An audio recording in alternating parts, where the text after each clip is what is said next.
For more latest videos and updates, please subscribe our channel and hit the bell icon.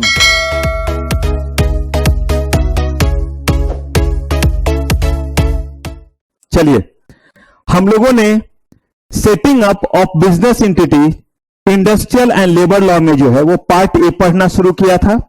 और इस part में हम लोगों ने बात की थी कि ये पूरा का पूरा सेगमेंट जो 60 मार्क्स का है, ये पार्ट कहता है कि हम बिजनेस को कैसे एस्टैब्लिश करें। बिजनेस को एस्टैब्लिश करने के कितने तरीके, क्या हमें जो है वो पब्लिक कंपनी बनाना चाहिए, प्राइवेट कंपनी बनाना चाहिए। सबसे पहले तो कहता है कि हमें कॉर्पोरेट फॉर्म में काम करना चाहिए या नॉन कॉर्पोरेट फॉर्म में, यानी कि क्या हम सोल प्रोप्राइटरशिप बन जाए, क्या हम पार्टनरशिप फर्म बन जाए, हम एलएलपी बन जाए, हम प्राइवेट कंपनी बन जाए, हम पब्लिक कंपनी बन जाए, हम पार्टनरशिप बन जाए, हम ट्रस्ट बन करके काम करें या हम सोसाइटी बन करके काम करें। ये सारे के सारे एस्पेक्ट हमें आगे पढ़ने हैं कि कैसे हम काम करें। ये पूरा का पूरा, जो बहुत ध्यान से सुनिएगा, नए बच्चे थोड़ा और ध्यान से सुनिएगा, ये पूरा का पूरा हमारा जो सेगमेंट है, ये पूरा का पूरा सेगमेंट कहता है कि कोई भी बिजनेस अगर स्टार्ट किया जाता है तो उस बिजनेस को स्टार्ट करने के पहले सबसे पहले सोचना पड़ता है कि किस फॉर्म में स्टार्ट करें। यानी कि डायरेक्टली जय माता दी लेट्स रॉक और हम शुरू कर दें और एक पब्लिक कंपनी बना ले, एक लिस्टेड एंटिटी बना ले, कहा गया कि नहीं। आप अपने पर्पस को इवैल्यूएट कीजिए कि आपका पर्पस कैसा है। क्या आप चाहते हैं कि आपके बिजनेस पे सिर्फ आपका कंट्रोल रहे, कहीं कोई और जो है वो इंटरफेयर ना करे आपके डिसीजन में, सोल प्रोप्राइटर बन जाइए। लेकिन हर तरह के बिजनेस का कुछ लिमिटेशन भी है और कुछ एडवांटेज भी है, यानी कुछ डिसएडवांटेज है और कुछ एडवांटेज है। जहां एक तरफ सोल प्रोप्राइटरशिप आपको एडवांटेज देता है कि जो मर्जी आप डिसीजन लीजिए और जितनी जल्दी डिसीजन लेनी है क्या कर लीजिए, उतनी जल्दी डिसीजन ले लीजिए। दूसरी तरफ डिसएडवांटेज भी देता है और वो डिसएडवांटेज ये देता है कि सोचने के लिए सिर्फ एक ब्रेन है, पैसे लगाने के लिए सिर्फ एक पर्सन है। ज्यादा लोग इन्वेस्टमेंट नहीं करेंगे क्योंकि आप जो है वो इंडिविजुअल है, पता नहीं कब मर मुर गए। लोगों को भरोसा नहीं रहेगा, क्रेडिटर को डर बना हुआ रहेगा कि कहीं मेरे पैसे ना डूब जाए। यही अगर सोचिए आज इन्फोसिस में कोई पैसा लगाने के लिए जाएगा तो वो कंपनी के फॉर्म में, लोगों को फेथ है, लोगों को भरोसा है कि चाहे जो है, वैसे तो भगवान उन्हें लंबी आयु दे, लेकिन नारायण मूर्ति, उनको कुछ भी हो जाए तो भी कंपनी को कुछ नहीं होना है, कंपनी चलता रहेगा। लेकिन यही अगर वो प्रोप्राइटरशिप फर्म में रहते तो जैसे ही वो जाते सब कुछ खत्म। पार्टनरशिप फर्म में पार्टनर्स की डेथ हो गई तो सब कुछ खत्म हो गया। कहने का मतलब है कि हम अपने, लेकिन फिर ये भी बात है कि अगर हम छोटे लेवल पे बिजनेस करना चाहते हैं तो उस केस में डायरेक्टली हम कंपनी भी नहीं बन सकते क्योंकि बड़े सारे कंप्लायंसेस होते हैं, बड़े सारे प्रोविजंस हमें फुलफिल करने पड़ेंगे। कहने का मतलब यह है आप अपने रिक्वायरमेंट को देखिए और उस रिक्वायरमेंट के बेसिस पे आप सेलेक्ट कीजिए कि आपको किस फॉर्म में क्या करना चाहिए, बिजनेस करना चाहिए। हमने सिर्फ और सिर्फ अभी तक इसका बेसिक इंट्रोडक्शन किया है। आप देखेंगे कि बहुत डिटेल में और आपको बताऊंगा कि सोल प्रोप्राइटरशिप में अगर कोई बिजनेस करेगा तो क्या पॉजिटिव क्या निगेटिव और क्या उसका प्रोसेस होगा उसको जो है वो बनाने का, पार्टनरशिप के क्या एडवांटेज और क्या डिसएडवांटेज हैं और क्या प्रोसीजर होगा उसके लिए, सोसाइटी, ट्रस्ट, आपके private company, public company, listed company, सबके बारे में पढ़ेंगे। फिलहाल हम लोग अभी जो पढ़ने के लिए जा रहे हैं वो ये है कि एक ऐसी एंटिटी, जिस एंटिटी का नाम आप देख रहे हैं लिखा हुआ micro, small and medium enterprises, यहां जो भी वर्ड ऊपर में लिखा हुआ उसको थोड़ी देर के लिए इग्नोर कीजिए और ध्यान से मेरे एक डिस्कशन और एक कहानी को सुनिए। कोई बिजनेस करना चाहता है, जब भी कोई बिजनेस करना चाहेगा तो बिजनेस करने के लिए सबसे जरूरी चीज क्या है, जो आपके दिमाग में आ रहा है जल्दी बोलिए और फटाक से बोलिए। सबसे पहले पैसा, जो भी नाम दीजिए आप, इसका नाम कैपिटल दीजिए, जो दीजिए, पैसा। आसान शब्दों में, बिना मनी के कोई बिजनेस हो सकता है? नहीं हो सकता है।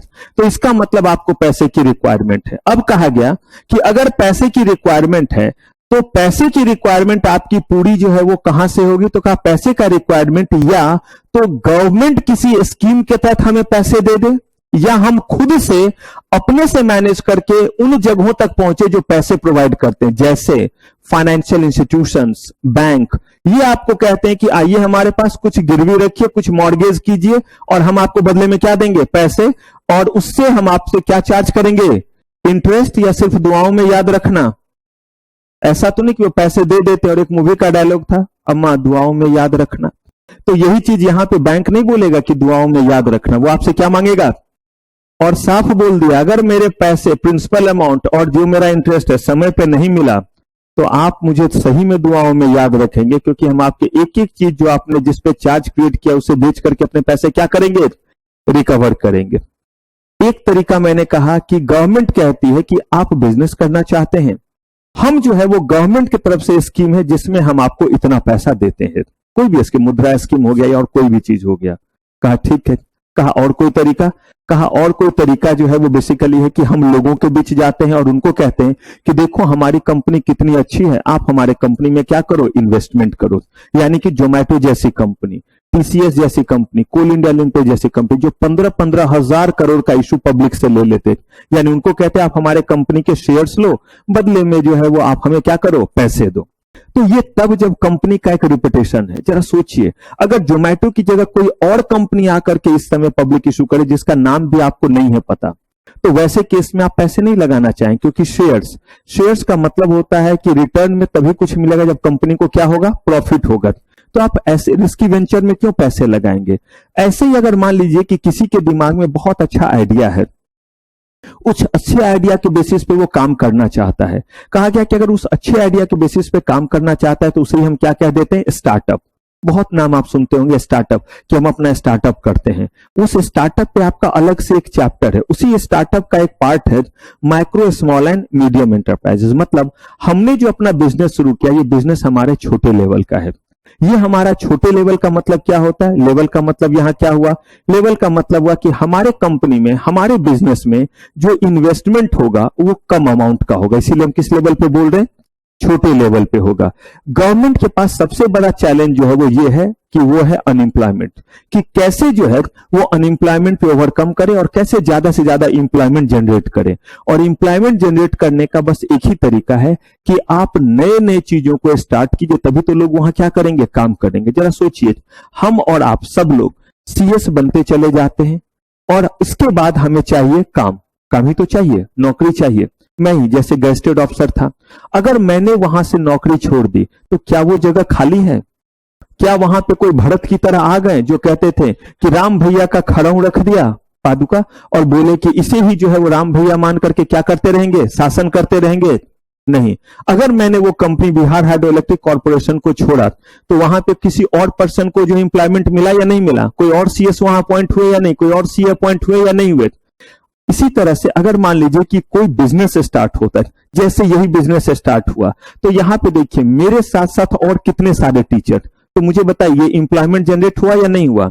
और आप देखते हैं यहां पे टेक्निकल टीम भी है, इसका मतलब जो लोग यहां देखते हैं फिर नीचे के फ्लोर पे है, आप जो ऑनलाइन लेते हैं उनको मैनेज करने के लिए टेक्निकल टीम है, आप ऐप पे क्लास देखते हैं उसमें कुछ दिक्कत हो उसके लिए टीम बनी हुई है, फिर जो है वो आपसे वसूली कार्यक्रम के लिए टीम बनी हुई है, आप तक सारे चीजों को पहुंचाने के लिए। इसका मतलब है कि सारे चीजों के लिए टीम है, लोग हैं या नहीं है? और अगर ऐसा है तो इसका मतलब यहां इंप्लॉयमेंट जनरेट हुआ या नहीं हुआ? तो सोचिए, अगर जो है वो एक बंदा कहीं जॉब ज्वाइन कर ले, उसकी जगह अगर उसने कोई जो है वो एक नया बिजनेस स्टार्ट किया, तो एक तो खुद जो है वो बर्डन नहीं बना कंट्री पे, और साथ ही साथ दो चार कुछ ना कुछ और इंप्लॉयमेंट जनरेट किए। देखते हैं वो साफ करने वाले भी आते, भाभी जी पानी दे करके जाती है, तो सबका जो है वो इंप्लॉयमेंट जनरेट हुआ या नहीं हुआ?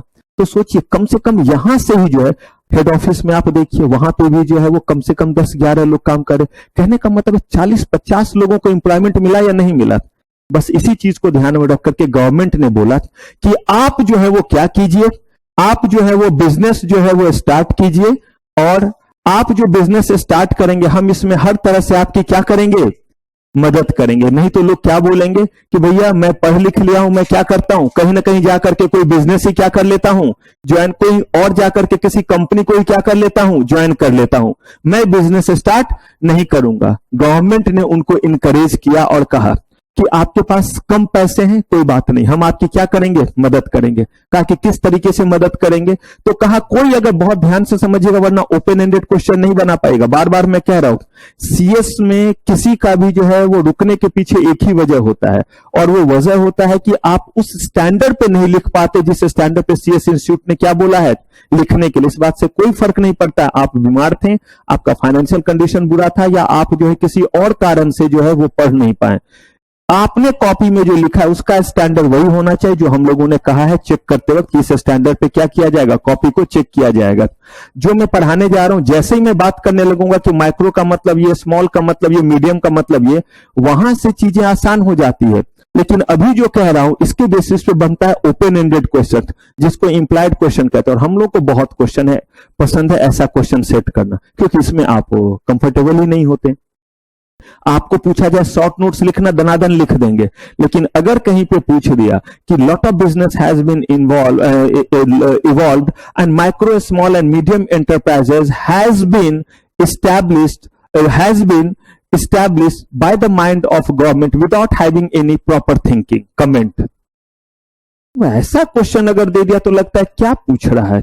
तो ये यही तो पूछ रहा है कि क्या उनके दिमाग में था जिसके कारण उन्होंने क्या किया, माइक्रो, स्मॉल और मीडियम एंटरप्राइजेस जैसे चीज को डाला ही क्यों इंट्रोड्यूस किया गवर्नमेंट ने इन चीजों को। तो ध्यान से समझिए, कहा कि गवर्नमेंट जो है वो आपको कहती है कि आप अगर अपना कोई बिजनेस शुरू करेंगे तो उससे इंप्लॉयमेंट जनरेट होगा। हमने कहा कि हम अपना बिजनेस कैसे शुरू करें, कहा कि क्यों, क्या दिक्कत है।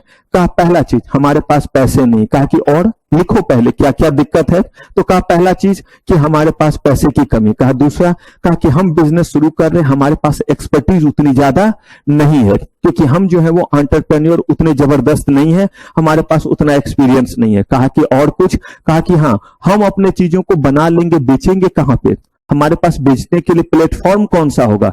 कहा और कुछ, कहा कि हाँ हमें जो रॉ मटेरियल चाहिए ये हम कहां से लाएंगे, यहां तो लोग जो है वो पहले से ही दूसरे जगह से ले रहे हैं, हमारे लिए रॉ मटेरियल मिलेगा कैसे। और अगर हमें जल्दी नहीं मिला तो हम तो और छोटे लेवल पे, हमारे पास पैसे और कम है, हम तो थोड़ा सा लेंगे फिर बनाएंगे, फिर वो बिकेगा, फिर पैसे आएगा तो हम अगला जो है वो मटेरियल ले पाएंगे। तो कहा इसका मतलब कहां दिक्कत हो रही है। तो कहा कि हमारा पैसा भी रिकवर हो जाए समय पे। पता चला मार्केट में हमने पैसे दे दिए, जिसके पास मान लीजिए वर्किंग कैपिटल बहुत ज्यादा है, उसका अगर मार्केट में 2, 4, 5 करोड़ रुपया पड़ा भी हुआ है तो कोई बात नहीं, 3 महीने में आ जाएगा, तब तक उसके पास पैसे हैं। लेकिन सोचिए जरा, जो करोड़, 2 करोड़ या लाख रुपए से बिजनेस शुरू कर रहा है, उसके पैसे अगर मार्केट में फंसे रह जाएंगे तो क्या वो फर्दर कोई प्रोडक्ट बना पाएगा।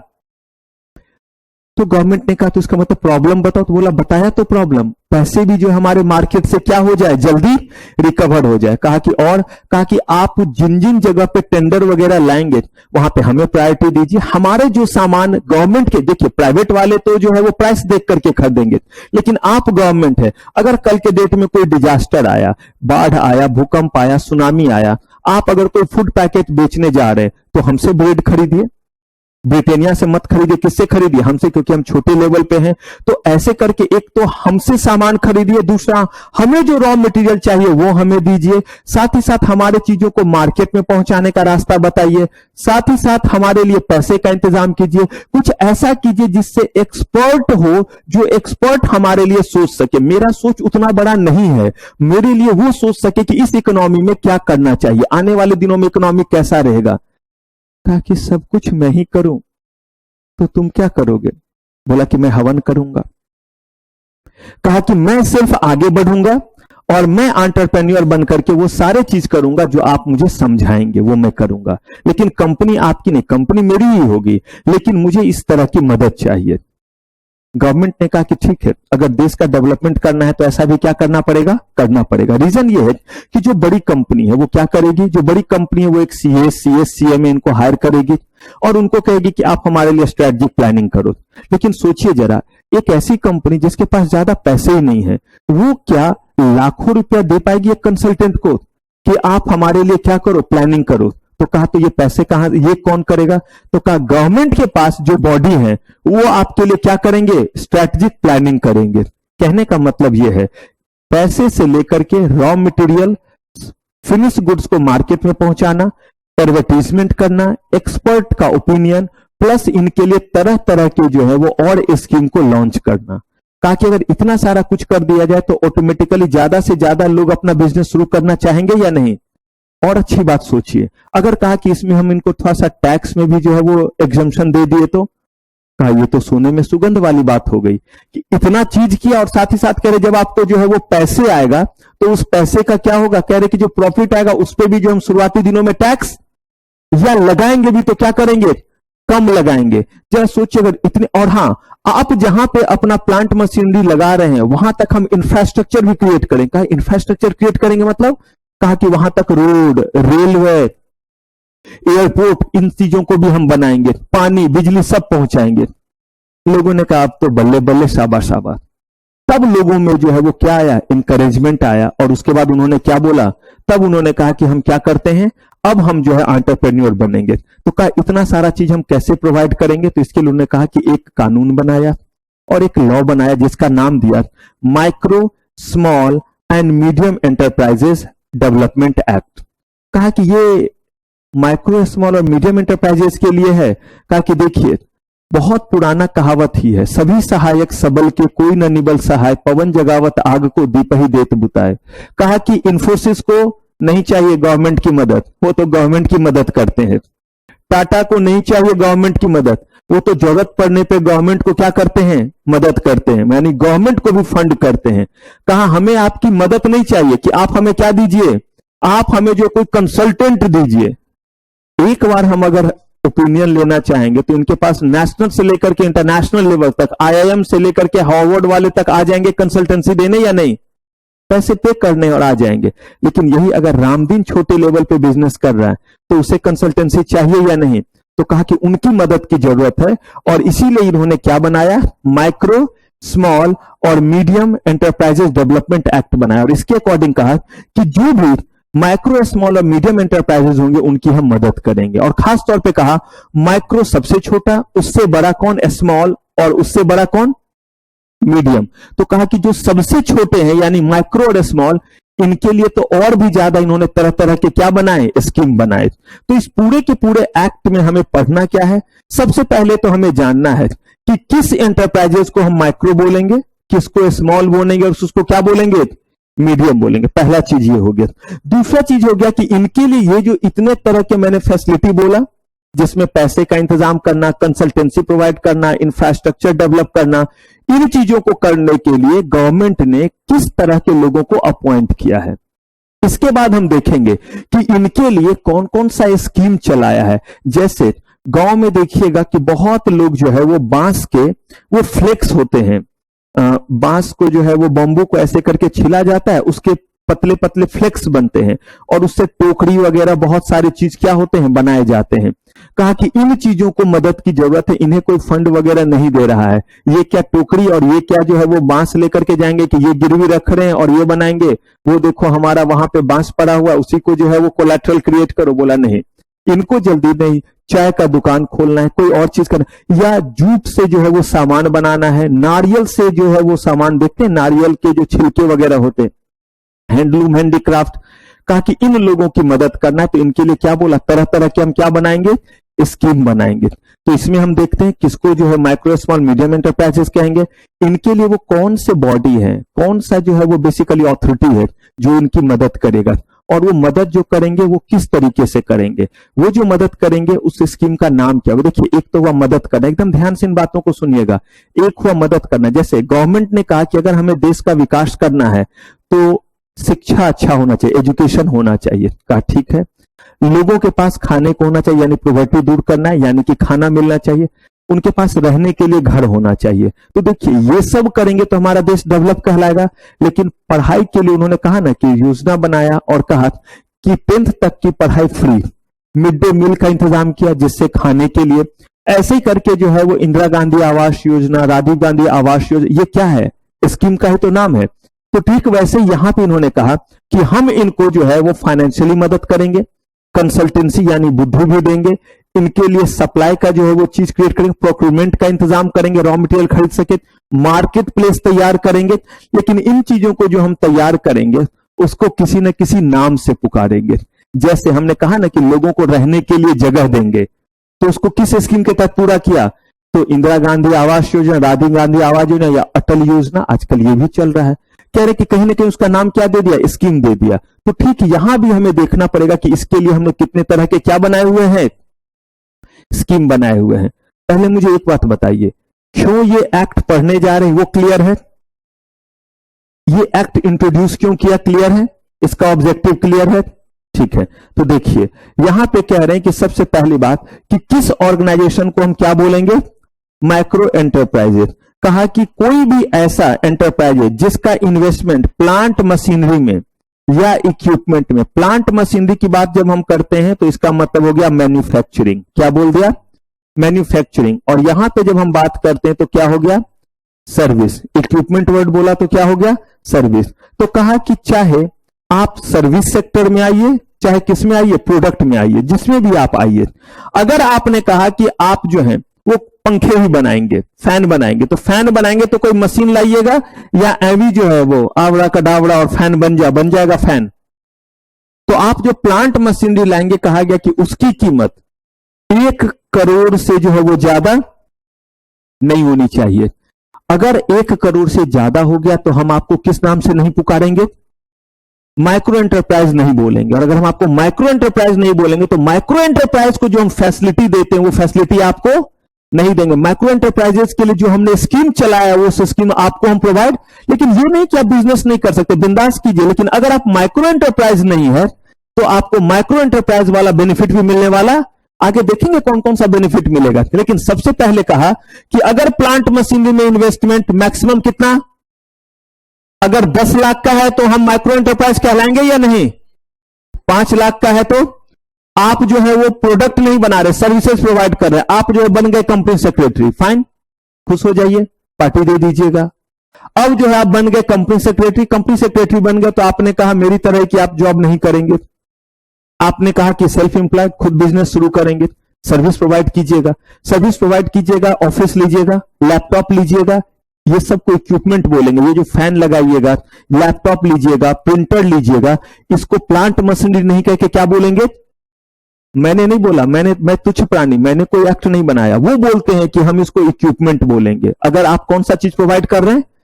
लेकिन अगर आप प्रोडक्ट बना रहे हैं तब जो इन्वेस्टमेंट कर रहे हैं उसको क्या बोलेंगे, प्लांट एंड मशीनरी बोलेंगे। पहले क्या था, मैं आपको अभी इसमें दिखलाऊंगा कि एमएसएमई में अमेंडमेंट से पहले दोनों के लिए अलग अलग क्राइटेरिया बना हुआ था, अगर कोई पहले कुछ पढ़े होंगे। लेकिन अब बहुत चीजों को इस एक्ट में अमेंडमेंट आया है, बार बार अमेंड होकर के ये बदला गया है। तो ठीक है, अगर आप कहते हैं कि आप सर्विस सेक्टर में हैं या प्रोडक्ट बना रहे हैं और आप माइक्रो एंटरप्राइज तब कहलाएंगे जब प्लांट मशीनरी में इन्वेस्टमेंट 1 करोड़ से ज्यादा, ये मैक्सिमम है, और इक्विपमेंट में 1 करोड़ से ज्यादा नहीं हो। इक्विपमेंट सर्विस के लिए हो गया, लेकिन यहां पे एंड लगा हुआ, और एंड का मतलब होता है कि ये दोनों कंडीशन होना चाहिए। और आपका टर्नओवर जो है वो मैक्सिमम कितना हो, टर्नओवर आप जानते होंगे, फिर भी मैं अपने जो है वो क्लैरिटी के लिए आपको बताऊं। टर्नओवर का मतलब हुआ कि आपको बेचने के बाद, आपके प्रोडक्ट को या सर्विसेज को देने के बाद जो टोटल पैसे आए वो क्या कहलाता है, टर्नओवर। प्रॉफिट नहीं, ये क्या है, टर्नओवर। जैसे मुझे जितने भी पैसे सारे स्टूडेंट से आएंगे, this is called my turnover, लेकिन वो सारा पैसा मेरा प्रॉफिट थोड़ा ना हुआ। यहां एसी चल रहे, इतने सारे इक्विपमेंट लग रहे, स्टाफ है, उनकी सैलरी वगैरह जाएगी या नहीं जाएगी। कहा कि वो सब देने के बाद जो बचेगा वो मेरा क्या होगा, प्रॉफिट। लेकिन आप सबसे जो कलेक्शन होगा वो मेरा क्या हुआ, टर्नओवर। और यहां जो मैं तो सर्विस सेक्टर में हूं, सर्विस ही है ना, या प्रोडक्ट दे रहा हूं, सर्विस सेक्टर ये हुआ। तो यहां पे ये जो चीज रखे हुए, बताइए इसकी कीमत होगी या नहीं होगी।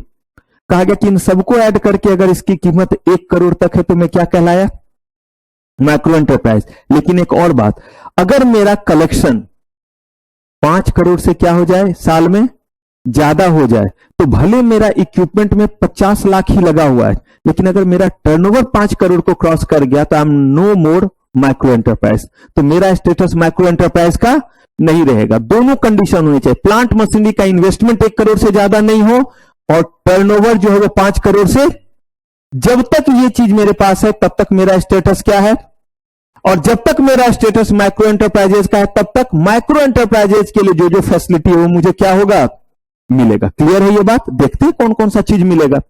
स्मॉल एंटरप्राइजेस, कहा माइक्रो से बड़ा कौन, स्मॉल। तो देखिए प्लांट मशीनरी इक्विपमेंट यहां पे 1 करोड़ तक था, 1 करोड़ से ज्यादा, लेकिन कहां तक, 10 करोड़ तक।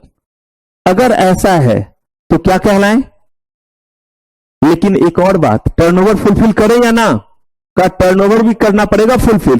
टर्नओवर कितने से ज्यादा, खुद देखिए ना, जहां माइक्रो को छोड़ा वहां से आगे 5 करोड़ से ज्यादा, लेकिन कहां तक? इसका मतलब है कि अगर मेरा प्लांट मशीनरी में इन्वेस्टमेंट 5 करोड़ का है और मेरा टर्नओवर अभी जो है वो सिर्फ और सिर्फ, ध्यान से सुनिएगा, 50 लाख का है, पॉसिबल? प्लांट मशीनरी में मैंने कितना बोला? मैं कह रहा हूं प्लांट मशीनरी में मेरा इन्वेस्टमेंट 5 करोड़ का है, पॉसिबल? और मेरा टर्नओवर 50 लाख का हो सकता है या नहीं? क्यों नहीं हो सकता? अभी बिजनेस शुरू ही किया, प्लांट मशीनरी रख दिया। भाई टर्नओवर तब होता है जब प्रोडक्ट बना करके लोग क्या करेंगे? खरीदेंगे। टर्नओवर का मतलब सिर्फ बना करके रख देना नहीं होता, लोग उसको क्या करेंगे? खरीदेंगे। कर रहा हूं मार्केटिंग, पॉपुलर होगा तब ना लोग मेरा सामान खरीदेंगे। ऐसे केस में बताइए मैं क्या कहलाऊंगा? माइक्रो कहलाऊंगा या स्मॉल कहलाऊंगा? क्यों? मेरा टर्नओवर तो 50 लाख है, तो देखिए ना, टर्नओवर तो यहां लिखा हुआ 5 करोड़ तक।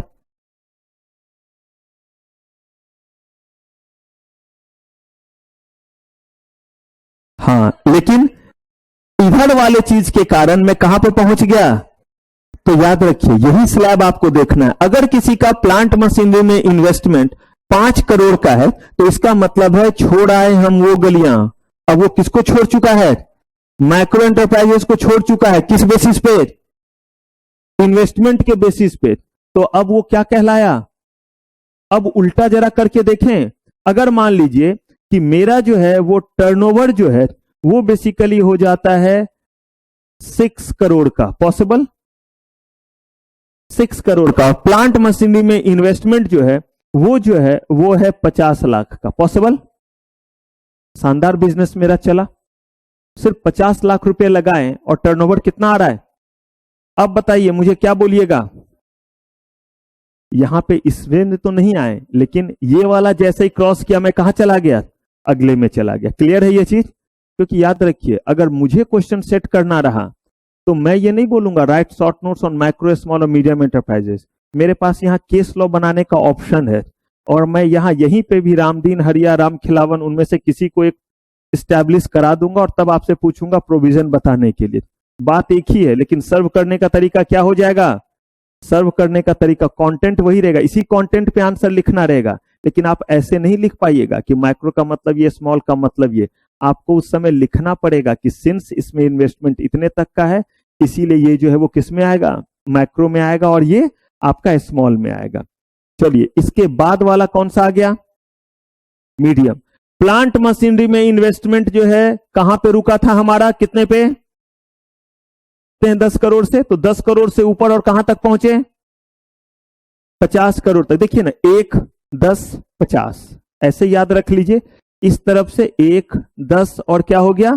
50। ये प्लांट एंड मशीनरी या इक्विपमेंट जो कह दीजिए। और इधर जो है हमारा टर्नओवर जो है वो क्या हो गया? यहां पे 5, यहां पे 50, यहां पे 250। अब देखिए, जैसे करके आपको याद रह जाए, इसको 5 से कीजिए, ऐसे करके रखिए तो थोड़ा क्या हो जाएगा, मतलब याद रखने के पॉइंट ऑफ व्यू से कह रहा हूं। प्लांट मशीनरी 1 करोड़, किनका? माइक्रो। प्लांट मशीनरी में 1 करोड़ से लेकर के 10 करोड़ तक, 1 करोड़ से ज्यादा और 10 करोड़ तक किसका? स्मॉल का। 10 करोड़ से ज्यादा और कितने तक? कितने तक? किसका? ठीक है। टर्नओवर की बात करें तो बताइए, माइक्रो का टर्नओवर कितने तक? 5 करोड़ का। स्मॉल का 50, 10 गुना। फिर जो है वो आपका जो है वो इसका कितना? 250। अब आपको ये ध्यान रखना है, अगर किसी का प्लांट मशीनरी में इन्वेस्टमेंट 50 करोड़ को क्रॉस कर जाए, पॉसिबल नहीं हो सकता? टाटा, रिलायंस, ये सब कौन सी कंपनी है? इनमें अरबों अरबों का क्या हुआ है? इन्वेस्टमेंट हुआ है प्लांट मशीनरी में। तो वैसे केस में उन्हें क्या बोलेंगे? कुछ नहीं, normal company, normal enterprises, small. इसके भीतर वो आएंगे ही नहीं, इसके दायरे से क्या हो जाएंगे? और बाहर होने से क्या होगा? वो रो के मर जाएंगे? नहीं, बस उनको ये वाला बेनिफिट प्रोवाइड, उनके लिए कुछ और बेनिफिट अलग अलग तरह से बने हैं, लेकिन ये वाला बेनिफिट नहीं मिलेगा। तो हमने कवर कर लिया माइक्रो, स्मॉल और मीडियम एंटरप्राइजेस किसको कहते हैं। तो पहला पड़ाव तो हमारा पार है। अब हमें इनके लिए ही देखना है कि इनके लिए क्या क्या बेनिफिट और कौन कौन से बॉडी हैं जो बेसिकली क्या करेंगे, इनकी मदद करेंगे। लेकिन एक बात यहां पे ध्यान से समझिएगा कि पहले क्या होता था कि मैन्युफैक्चरिंग और सर्विस को अलग अलग बताया हुआ था, यानी कि मैन्युफैक्चरिंग के लिए अलग लिमिट दिया हुआ था और सर्विस के लिए क्या दिया हुआ था। अब इन्होंने बोला कि नहीं, किसी के लिए लिमिट अलग नहीं होगा। एक में बोल दिया नाम होगा investment in plant and machinery, और सर्विस में क्या नाम होगा, इन्वेस्टमेंट इन इक्विपमेंट। और कहा कि सेम स्लैब रहेगा, स्लैब में कोई अंतर। पहले मैन्युफैक्चरिंग वाले का स्लैब ऊपर रखते थे, इन्वेस्टमेंट इन प्लांट मशीनरी भी ज्यादा रखते थे, टर्नओवर भी ज्यादा रखते थे, और सर्विसेज में क्या रखते थे, कम रखते थे। और ये इसीलिए हटाया गया क्योंकि ज्यादातर लोग जो है वो गेम देने लगे, अपना कोई ना कोई चीज को सर्विस में ले आते थे और दूसरे नाम से जो है वो करना शुरू कर देते थे। गवर्नमेंट ने बोला कि लो राह बता तो आगे चल। एक तो अच्छा किया, इनके लिए एमएसएमई एक्ट बनाया और उसपे भी जो है वो कुछ ना कुछ गोलगप्पच कर। ये हमारी आदत है, जहां पे कोई फैसिलिटी आता है उसको इस तरह से मिसयूज करना चाहते हैं कि रियल में जिसको जरूरत है उस तक तो पहुंचता ही नहीं है, और जो बहुत जो है वो वेल ब्लेस्ड हैं वही उसको क्या करने लगते हैं, यूज। तो इन्होंने बोला कि there will be no difference in manufacturing and services, they shall be consider as one. कहा कि MSME include all establishment engaged in, चाहे वो मैन्युफैक्चरिंग में हो चाहे किस में हो, सर्विसेज में हो। लेकिन किस चीज को शामिल नहीं करते हैं वो जरूर देखिएगा, कौन सा, ट्रेडिंग एक्टिविटीज को जो है वो शामिल नहीं करते हैं। एक मिनट, ट्रेडिंग एक्टिविटीज जो है वो इसमें शामिल नहीं होता है। अब इन्होंने कहा कि ट्रेडिंग एक्टिविटीज के शामिल नहीं होने के पीछे वजह, कहा कि ट्रेडिंग एक्टिविटीज के को शामिल नहीं करने के पीछे वजह बस इतना ही है क्योंकि अब इन्होंने कुछ को किया है, ऐसा नहीं कि सबको नहीं किया, कुछ ट्रेडिंग एक्टिविटीज को इसमें क्या कर दिया है, शामिल कर दिया है। लेकिन ऐसे उन्होंने ट्रेडिंग एक्टिविटीज को क्या रखा है, इस दायरे से बाहर। या तो कोई सर्विस प्रोवाइड कीजिए या क्या कीजिए, या आप किसी न किसी जो है वो मैन्युफैक्चरिंग एक्टिविटी में रखिए। यहां पे इन्होंने कहा कि कुछ हद तक उन्होंने क्या किया, पार्शली अलॉट कर दिया है, जिसमें अगर आप हार्ड कोड ट्रेडिंग एक्टिविटीज है, यानी कि अगर आप शेयर्स वगैरह में ट्रेड वगैरह करते हैं तो कहा तब हम आपको इसमें शामिल नहीं करेंगे। लेकिन अगर सामान वगैरह का ट्रेडिंग करते तो उन्होंने इसमें शामिल करना शुरू कर, लेकिन पहले नहीं किया था। पहले कहा था या तो सर्विस प्रोवाइड करो या क्या करो, सिर्फ और सिर्फ जो है आप क्या कर रहे हैं, आप जो है वो एक बंदे से लाएं और दूसरे बंदे को क्या कर रहे हैं, बेच रहे हैं, तो हम आपको शामिल नहीं करेंगे। लेकिन उन्होंने देखा कि इसमें भी बहुत स्कोप आ रहा है, किसमें, ट्रेडिंग में भी, जहां पे एक बंदे से आप सामान ले रहे हैं, बिजनेस एस्टैब्लिश कर रहे हैं और किसी और को, क्योंकि हमारा पर्पस क्या था, यहाँ गवर्नमेंट का पर्पस एक ही था और वो क्या करना, एम्प्लॉयमेंट जनरेट करना। तो इसलिए उन्होंने इस सेक्टर में लॉ किया। लेकिन अभी भी इन्होंने शेयर ट्रेडिंग वगैरह में ये प्रोविजन नहीं दिया। यानी कि अगर मान लीजिए कि आप शेयर ट्रेडिंग का मतलब समझ रहे हैं, हमने सिक्योरिटी लॉ किया भी इससे ठीक पहले, आप जो है वो एक ब्रोकर बन गए और आप लोगों के लिए क्या कर रहे हैं, ट्रेडिंग। तो कहा कि इसमें आपको हम शामिल नहीं करेंगे क्योंकि ये स्पेकुलेटिव बिजनेस है, इसमें शामिल नहीं करेंगे। कहा ठीक है।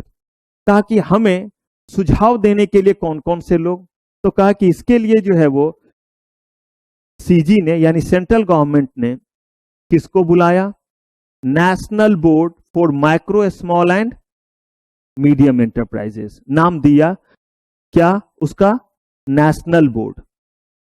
और यहां पे इनका हेड ऑफिस कहां है, न्यू दिल्ली। और कहा कि इनकी एक मीटिंग जो है वो जरूर होगी, कितने दिनों में, कहा कि 3 महीने में, in every 3 months in a year इनका एक मीटिंग क्या होना चाहिए, जिस मीटिंग में ये तय करेंगे कि किस माइक्रो स्मॉल और मीडियम इंटरप्राइजेस का एग्जैक्ट सिचुएशन क्या है, कहां हमें ज्यादा फैसिलिटी देना चाहिए, क्या बेसिकली हम इनके लिए करें। इसका मतलब इन्होंने बॉडी तो बना दिया और बॉडी का नाम क्या दिया, नेशनल बोर्ड।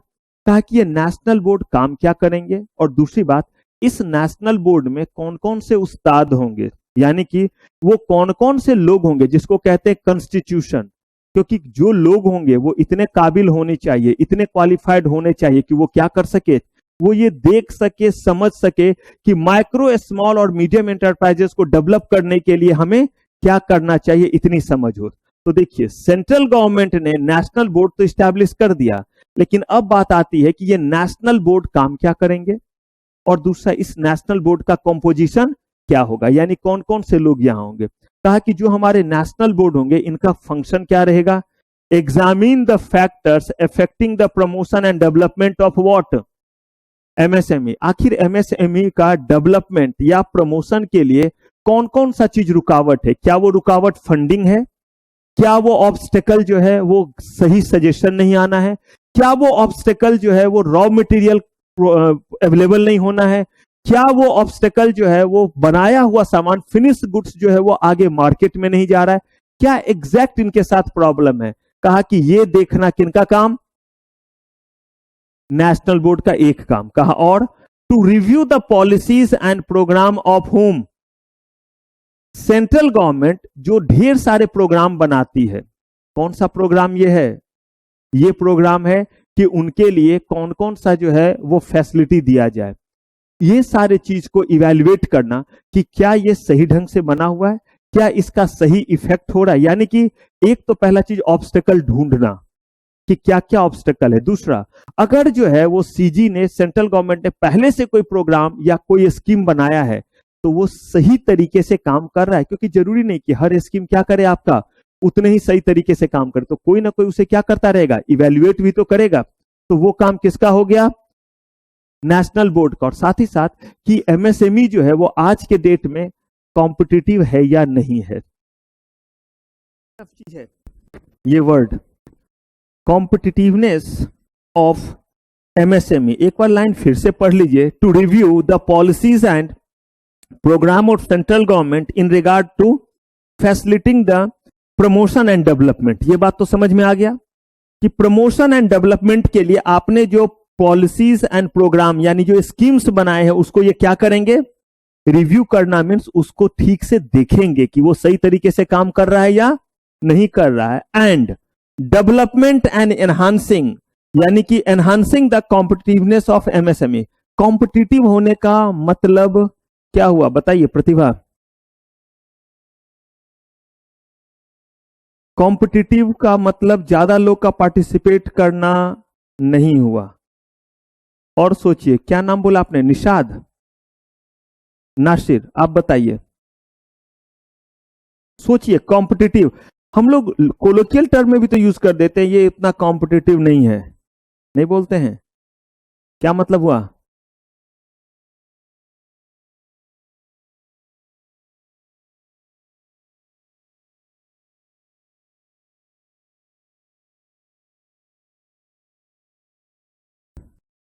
क्या कैसे कंपीट करें, मुक्के मारे क्या करें, ज्यादा कुछ आप कह,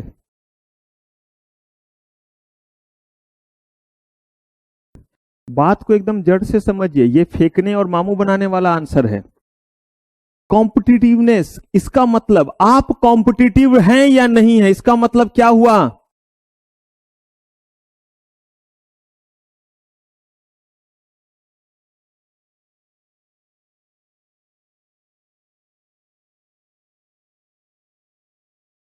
चलिए मैं थोड़ा मदद करता हूं। जब या तो एमएसएमई कोई प्रोडक्ट बनाएगा या क्या बनाएगा, क्या प्रोवाइड करेगा, प्रोडक्ट बनाएगा या और सर्विसेज प्रोवाइड करेगा, यही करेगा। अगर मान लीजिए कि हमेशा आप उसको राम दिन राम खिलावन बंसी बिरजू हड़िया बना करके मत रखिए, बेचारे के कैटेगरी में मत रखिए, कह रहे हैं कि निकलो बेचारेपन से, मदद तो कर रहे हैं, ऐसा प्रोडक्ट बनाओ कि हमेशा मुंह लटका के कि ये ना बोलो मैं तो गरीब हूं, मैं तो दवा कुचला हूं। बिल्कुल नहीं, मदद कर रहे हैं, पैसे से मदद कर रहे हैं, एडवाइस दे रहे हैं, दुनिया भर की फैसिलिटी दे रहे हैं। वैसा ही क्वालिटी बनाओ जैसा क्वालिटी टाटा बना रहा है, वैसा ही क्वालिटी बनाओ जो बड़े बड़े लोग बना रहे। क्यों? क्योंकि उनके पास भी एक्सपर्ट है, हम भी आपको एक्सपर्ट का एडवाइस दे रहे, उनके पास पैसे का इंतजाम करके दे रहे। तो हमेशा ऐसा प्रोडक्ट बना करके मत आना और लास्ट में बोला हम क्या करें, हम तो एमएसएमई हैं। बोला नो, ये अप्रोच नहीं होना चाहिए, बल्कि अप्रोच क्या होना चाहिए कि देखिए अगर ये प्रोडक्ट किसी एक कंपनी ने बनाया और मैं क्या हूं, एमएसएमई हूं, अरे भाई इस प्रोडक्ट को बनाने के लिए जो मशीन चाहिए वो आपके पास भी और किनके पास है, उनके पास भी है। तो फिर अब ये रोंदू बच्चे की तरह रोते हुए क्यों हैं कि क्या करें, हमारा तो दिन ही खराब है, हमारी तो किस्मत ही खराब है। बोला गया कि ये नहीं, हाँ अगर उस प्रोडक्ट को बनाने के लिए जो मशीन चाहिए रहता वो बहुत बड़ा रहता, कोई बात नहीं, हम आपको वो क्या करते, प्रोवाइड कराते।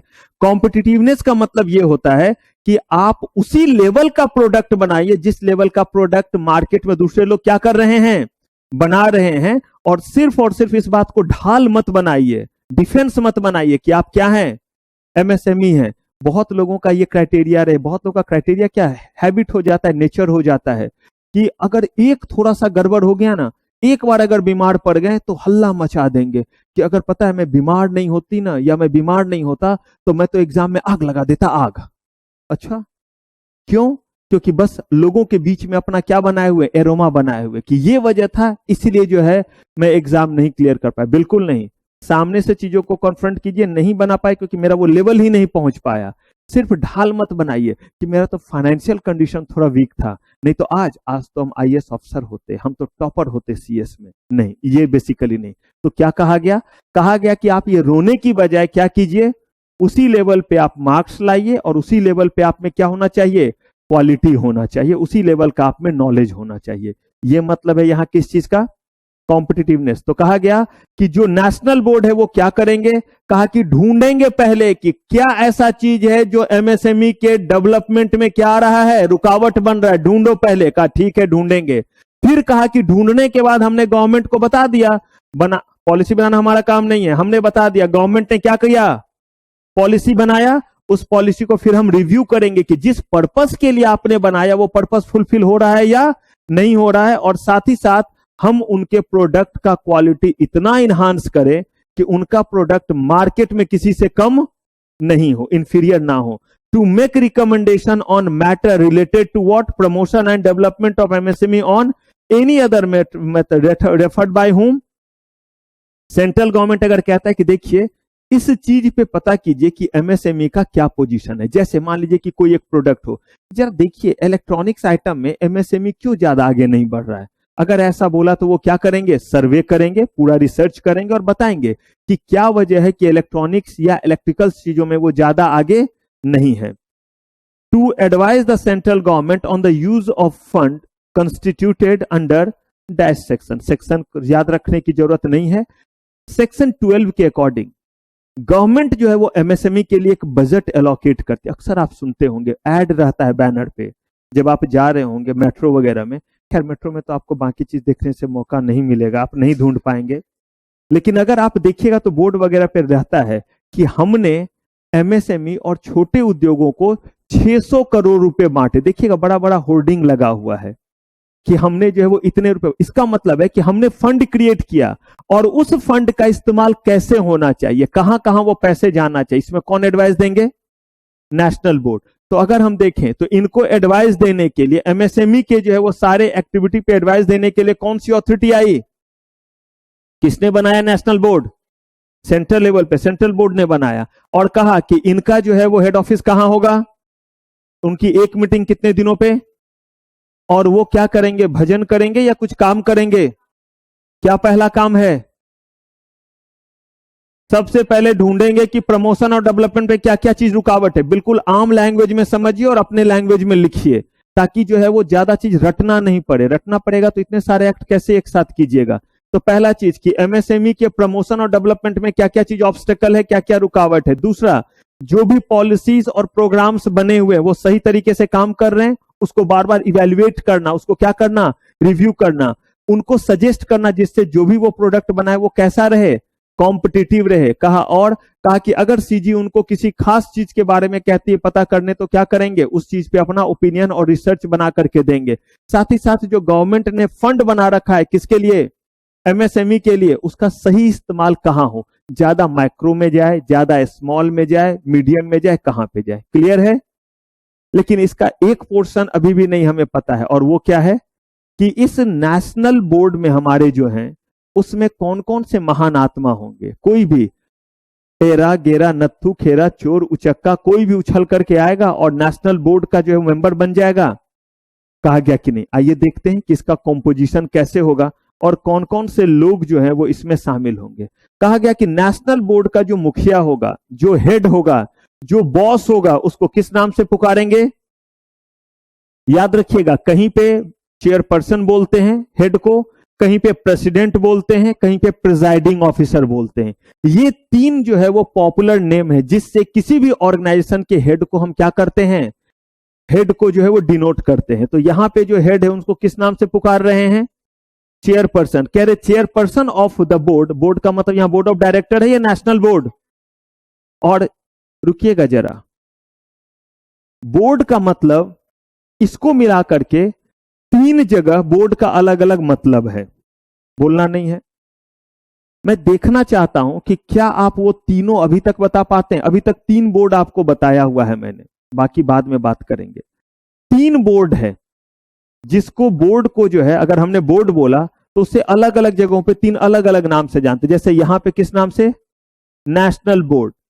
ऐसे ही जो है वो बोर्ड बोला तो बोर्ड ऑफ, रुकिएगा, एक ऐसा ही जगह है जहां बोर्ड का खास मतलब होता है। पहले हाथ उठाइए, कौन कौन से लोग हैं, 1 2। ओए आप ब्रेक के बाद क्यों खाते हैं इतना मान से, उस दिन भी खा रहे थे ब्रेक के बाद, तो ब्रेक में नहीं खाते हैं, खाना खा रहे हैं। अच्छा, तो ऐसे ही गाय की तरह पूरा चबा रहे हैं जोर जोर से, इसका मतलब च्युइंगम खा रहे हैं आप लोग। मुक्के से भी नींद नहीं आएगा और उसमें कोई पैसे भी खर्च नहीं होंगे। अब जिसको नींद आए वो च्युइंगम ना खाए, मेरे पास आ जाए, एक लगेगा तो फिर 2 दिन तक नींद नहीं आएगा। पता है आपको, स्टूडेंट ये जो क्रिकेटर्स वगैरह होते हैं वो च्युइंगम क्यों खाते हैं, उनको नींद आएगा खड़े खड़े नहीं। जब आपको जो ये बंद हो जाता है, सुनाई कम देता है, तो बड़ा सोचिए क्लास में बैठ करके अगर कम सुनाई दे, गला ना दबा दे उसका। यहां सुनने आए हैं या सुनाई ना दे इसके लिए आए हैं। चलिए सचिन बताइए,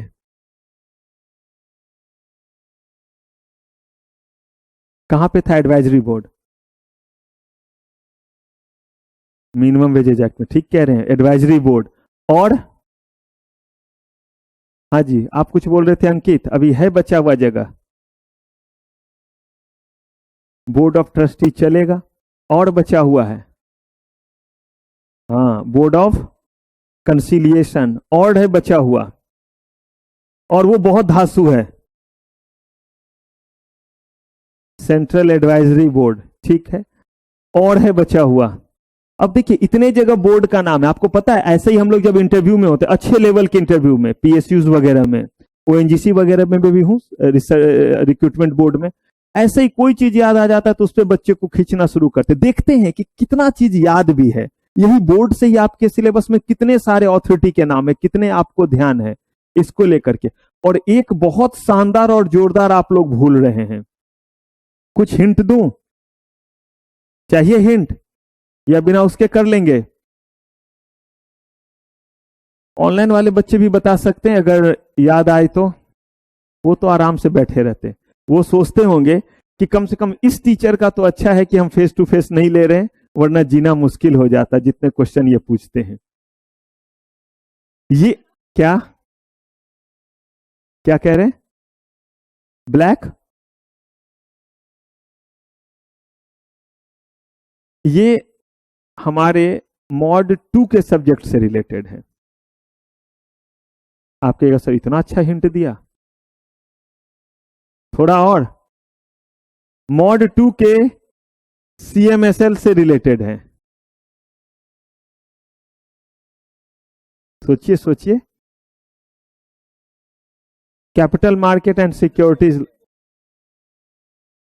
हाँ, securities and exchange board of India. बहुत जगह बोर्ड का मतलब क्या होता है, securities and exchange board of India, तो ये भी नाम है। चलिए, तो कह रहे हैं चेयरपर्सन ऑफ बोर्ड कौन होंगे, minister incharge of the ministry of MSME. इतना तो पता होगा हमारे देश का थोड़ा सा स्ट्रक्चर मिनिस्ट्री का, अलग अलग मिनिस्ट्री बने हुए हैं, और जो मिनिस्ट्री के हेड होते हैं वो 2 लेवल पे होते हैं, एक होते हैं सेंट्रल लेवल पे, एक होते हैं स्टेट लेवल पे। डिप्टी वर्ड की जगह मिनिस्टर ऑफ स्टेट अगर कहीं लिखा हुआ रहे, पता नहीं क्यों मुझे ऐसा लगता है कि सीएस, सीएस, सीएमए, इन तीनों फील्ड के बच्चे जो होते हैं इनका जीके बहुत वीक होता है। और ये मैंने बहुत जबरदस्त देखा, बहुत सारे कंपनी के बोर्ड में हूं ना, रिक्रूटमेंट बोर्ड में भी बिल्कुल पैथेटिक होता है, यकीन मानिए। और इसीलिए यही वजह होता है कि इनको सैलरी देते वक्त हम लोग को बड़ा सोचना पड़ता है, क्योंकि इनका ओवरऑल जो है वो कहीं बाकी चीज बहुत धांसू रहेगा। वो कौन सी मूवी अभी आई है जिसपे विवाद चल रहा है?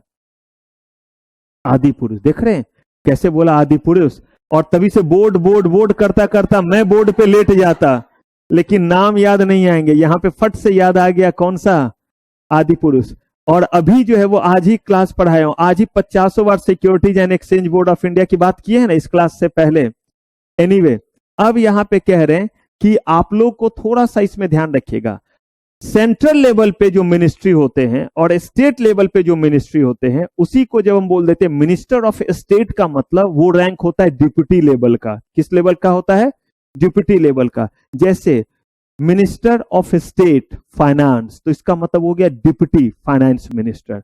और आप अगर सेंट्रल लेवल पे कहते हैं तो मिनिस्ट्री ऑफ फाइनेंस के जो मिनिस्टर हो गए वो एक पार्ट हो गए।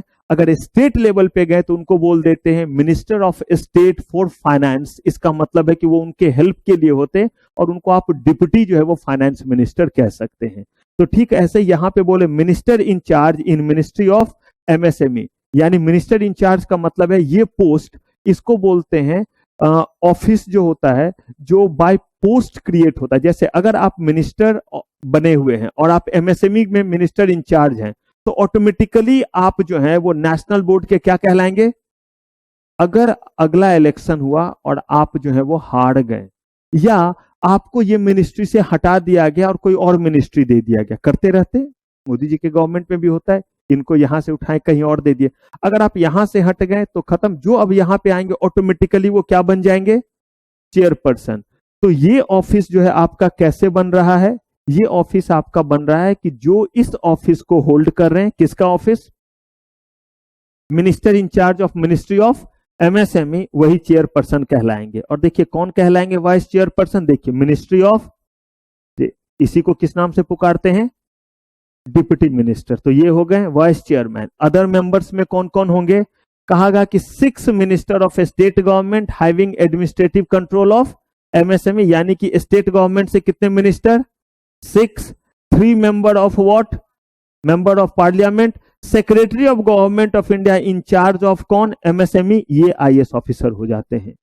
यानी कि रियल कहिए तो ये ऊपर वाले सब ये जो लोग हैं ये सोपीस हैं, क्योंकि ये सारे के सारे लोग हमारे जो हैं वो माननीय जनता के द्वारा चुने हुए एमएलए और क्या हैं? एमपी, जो अंगूठा छाप पढ़ना लिखना जानू ना भी हो सकते हैं। और ये लोग जो है वो किसमें होंगे? नेशनल बोर्ड में। और ये नेशनल बोर्ड में जाकर के ये वाला सांस्कृतिक कार्यक्रम करेंगे। ये सिर्फ कुर्सी टेबल फेंक सकते हैं लोकसभा में, राज्यसभा में, पार्लियामेंट में, लेकिन इतने तरह का जो है वो बुद्धि देंगे। इनमें से शायद ही कुछ लोग होते हैं, जिनमें से बहुत तो एक्सपर्ट अभी नहीं, जैसे अरुण जेटली और ये सब थे, बहुत हाई लेवल के पर्सन, हाईली इंटेलेक्ट अभी भी हैं। अभी आपके जयशंकर प्रसाद वगैरह जो है ये लोग, तो इन लोगों को देखिएगा तो इन लोगों का क्वालिफिकेशन और इनका जो है वो इंटेलेक्ट ही अलग लेवल का है। लेकिन ये सारे लोग उसमें उतने एक्सपर्ट होंगे जरूरी नहीं है। तो इसीलिए अब यहाँ पे आना कौन शुरू हो जाएंगे? अब यहाँ पे आने हो जाएंगे शुरू वो लोग जिनको इंडस्ट्री का एक्सपोजर है। The chairperson, chairman of board of director, कहाँ के? अब ये लोग आने लगे, पढ़े लिखे लोग, जो सजेस्ट करेंगे कि कौन सा जो है वो पैसा, किस तरह से पैसा आए, किस तरह से डेवलपमेंट और ग्रोथ हो। Chairman and managing director of किनके? स्मॉल इंडस्ट्रीज बैंक्स के।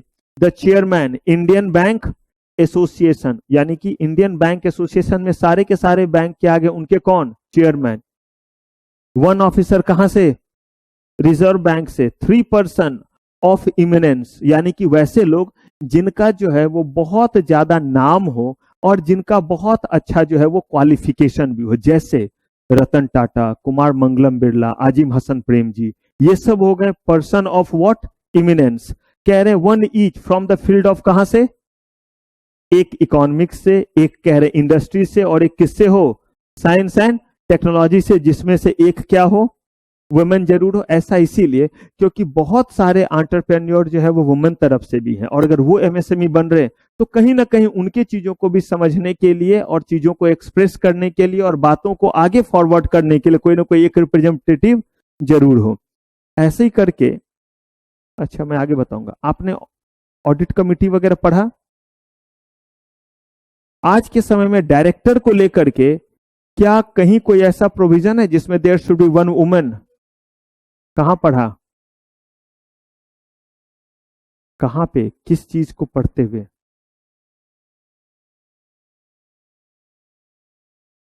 किस सेक्शन ने बोला, किसने बोला? ये मत बोलिएगा मैडम ने बोला, वो नहीं।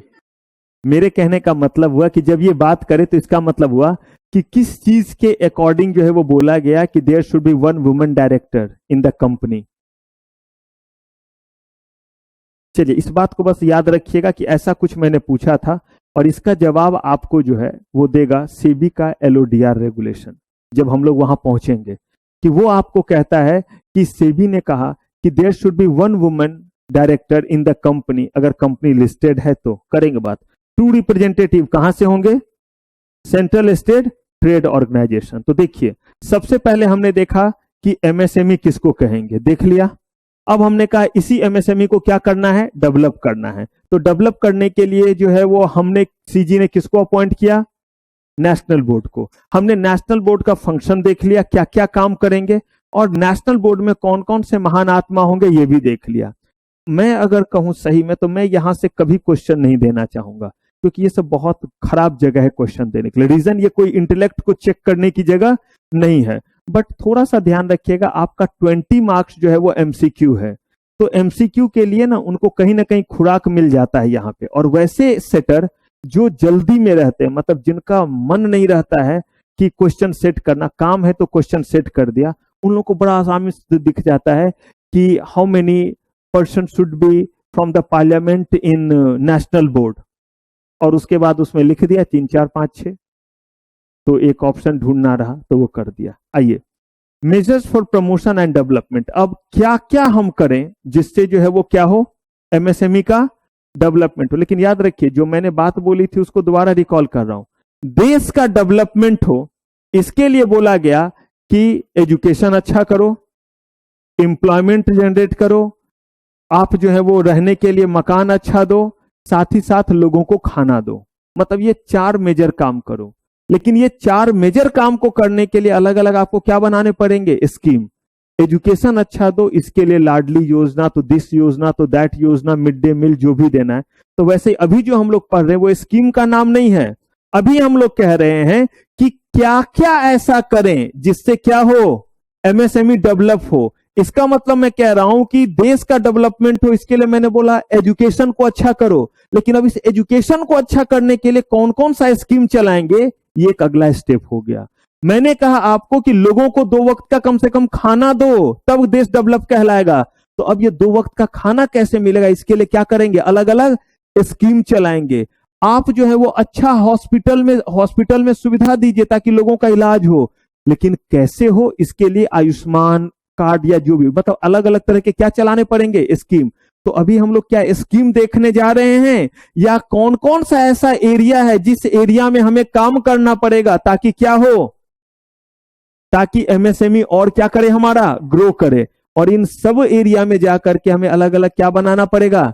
स्कीम बनाना पड़ेगा। तो एक कहा development of a skill in employees. उनके पास बहुत अच्छे लोग एचआर में नहीं है। किनके पास? एमएसएमई। बड़े बड़े कंपनी में देखिएगा कि एचआर दिन भर फंक्शन में ही लगे रहते हैं। आज ये करो, आज वो करो, आज एक सेमिनार रहेगा, उस सेमिनार में ये स्किल सिखलाया जाएगा, स्ट्रेस फ्री रहना सिखलाया जाएगा। यहाँ पे अगर उस चीज के लिए जो है वो लोगों को बुलाएंगे तो वो मुफ्त में नहीं आते हैं। क्या लेते हैं? हाईली पेड वो पीपल होते हैं जो आकर के ये सब चीज सिखलाते हैं। और ज्यादा स्ट्रेस में आ जाएगा एंटरप्रेन्योर, जब इन चीजों के लिए पैसे क्या करेगा? खर्च करेगा। तो कहा गया कि ये सब चीज होगा कैसे, क्योंकि वहां भी तो एम्प्लॉय हैं। तो कहा कोई बात नहीं है, वो क्या करेंगे?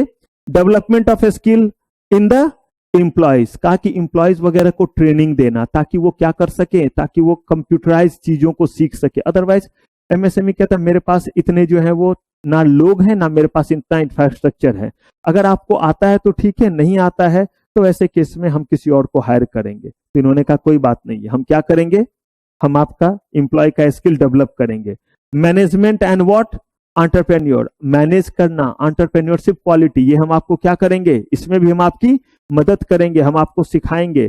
टेक्नोलॉजिकल अपग्रेडेशन, यानी कि इस फील्ड में भी गवर्नमेंट काम करेगी। अब सबके लिए स्कीम बनेगा अलग अलग। मार्केटिंग असिस्टेंस, आपको मार्केटिंग में हम क्या करेंगे, मदद करेंगे, जिससे आप अपने सामान को क्या कर सकेंगे, बेच सकेंगे। इंफ्रास्ट्रक्चर फैसिलिटीज, जहां पे आपका जो है वो ऑर्गेनाइजेशन है, वहां तक जो है रेल, रोड, पानी, बिजली, ये सब क्या करेंगे, हम पहुंचाएंगे। लेकिन याद रखिए, यही इंफ्रास्ट्रक्चर जब फैसिलिटी देंगे तो शायद कोई स्कीम के तहत देंगे। यही जो मार्केटिंग असिस्टेंस देंगे उसका क्या रहेगा, कोई स्कीम बना करके कोई नाम देंगे। यही टेक्नोलॉजिकल अपग्रेडेशन के लिए क्या करेंगे, कोई स्कीम बनाएंगे। Cluster development to strengthening backward and forward linkage, cluster development to strengthening backward and forward linkage. अब आप बताइए इसका क्या मतलब हुआ। देखें आपका किडनी कितना चलता है, बहुत देर प्रवचन सुन रहे थे, सोचिए जरा। क्लस्टर बस मैं बता दूं, एक खास एरिया को क्लस्टर कहते हैं, किसी खास सेगमेंट को हम क्या पुकारते हैं, क्लस्टर। तो cluster development to strengthening backward and forward linkage. और मैं आपको बता दूं कि ये ऑलरेडी मैंने आप लोगों तक कुछ इसके बारे में बताया है कभी। चलिए पहले आप बताइए, तब देखते हैं, हिंट देंगे।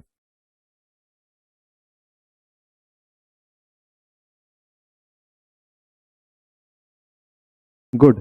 लेकिन इसको अब थोड़ा सा और जो है वो आसान कीजिए, कुछ एग्जाम्पल दीजिए। और मैं बता दूं वो एग्जाम्पल मैंने दिया हुआ था, कुछ बोलूं थोड़ा सा हिंट। फॉरवर्ड बैकवर्ड करके कुछ मैंने बोला था, फॉरवर्ड बैकवर्ड इंटीग्रेशन। चलिए दे दिया हिंट।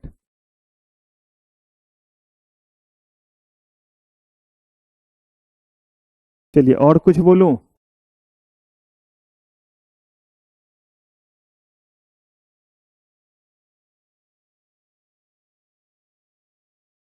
नहीं, मैंने यहां पे आपको एक एग्जाम्पल दिया था, और वो एग्जाम्पल था मारुति कंपनी कार बना रही है लेकिन टायर किसी और से ले रही है। इसको क्या बोला था, और अगर कल को मारुति कंपनी टायर भी बनाने लगे तो बैकवर्ड इंटीग्रेशन। आप जिस चीज को बना रहे वो है कार, लेकिन आप टायर नहीं बनाते हैं, टायर आप मंगाते एमआरएफ से। पॉसिबल? अभी वो महिंद्रा का कौन सा वो गाड़ी है, हीरो टाइप जो सब घूमते हैं आजकल, थार, हाँ।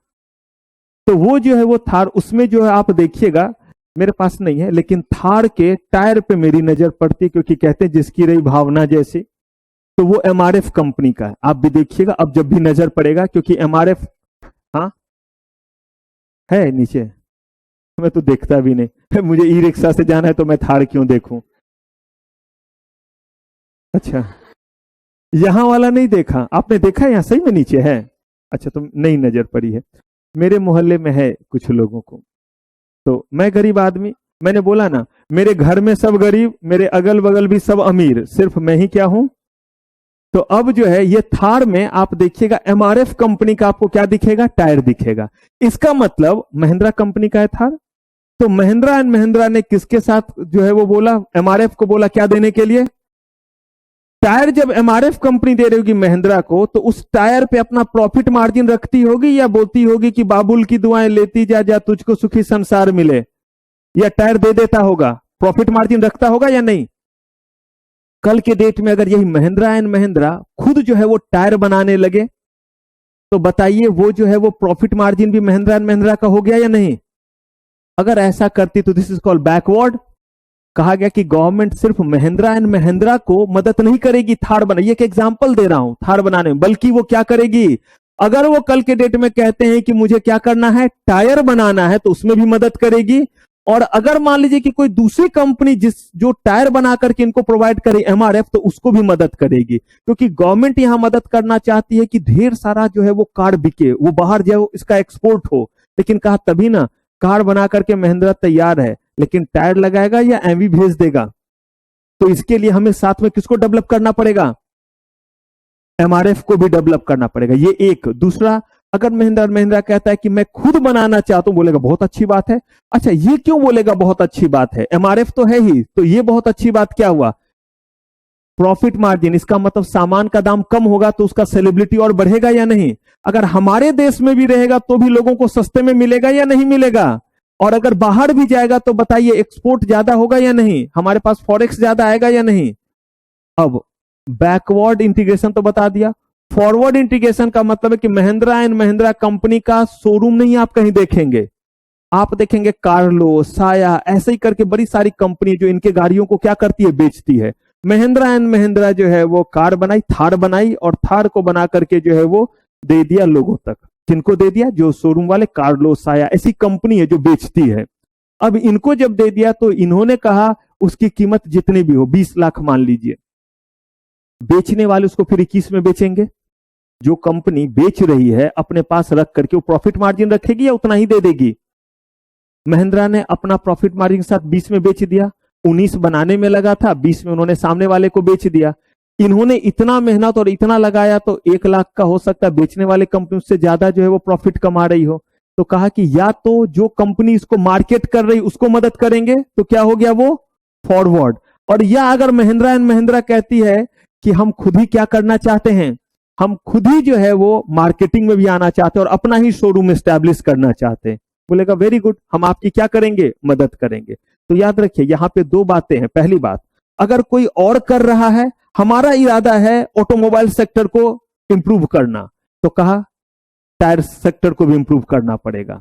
ठीक है, जो टायर बना रहे हैं उसकी मदद करेंगे। दूसरा, जो ऑटोमोबाइल बना रहे वो कह रहे हैं हम खुद करना चाहते, बोलेगा बहुत अच्छा, हम इसमें भी आपकी मदद करेंगे।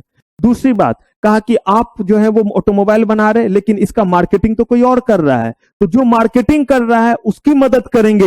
ये हो गया फॉरवर्ड फॉरवर्ड लिंकेज। कहा कि हम खुद जो है वो क्या करना चाहते हैं, मार्केटिंग एजेंसी बनना चाहते हैं। कहा हम आपको इसमें हम क्या करेंगे, मदद करेंगे। तो ये बेसिकली अगर इतने सारे चीज हम करेंगे तो उससे क्या होगा, एमएसएमई का क्या होगा, डबल। तो ये सब हमें सेगमेंट मिला, एजुकेशन, हेल्थ, आपका फिर जो है वो मिड डे मील, या हम जो क्या कहते हैं, लोगों को खाना सही से मिले, अच्छा घर मिले।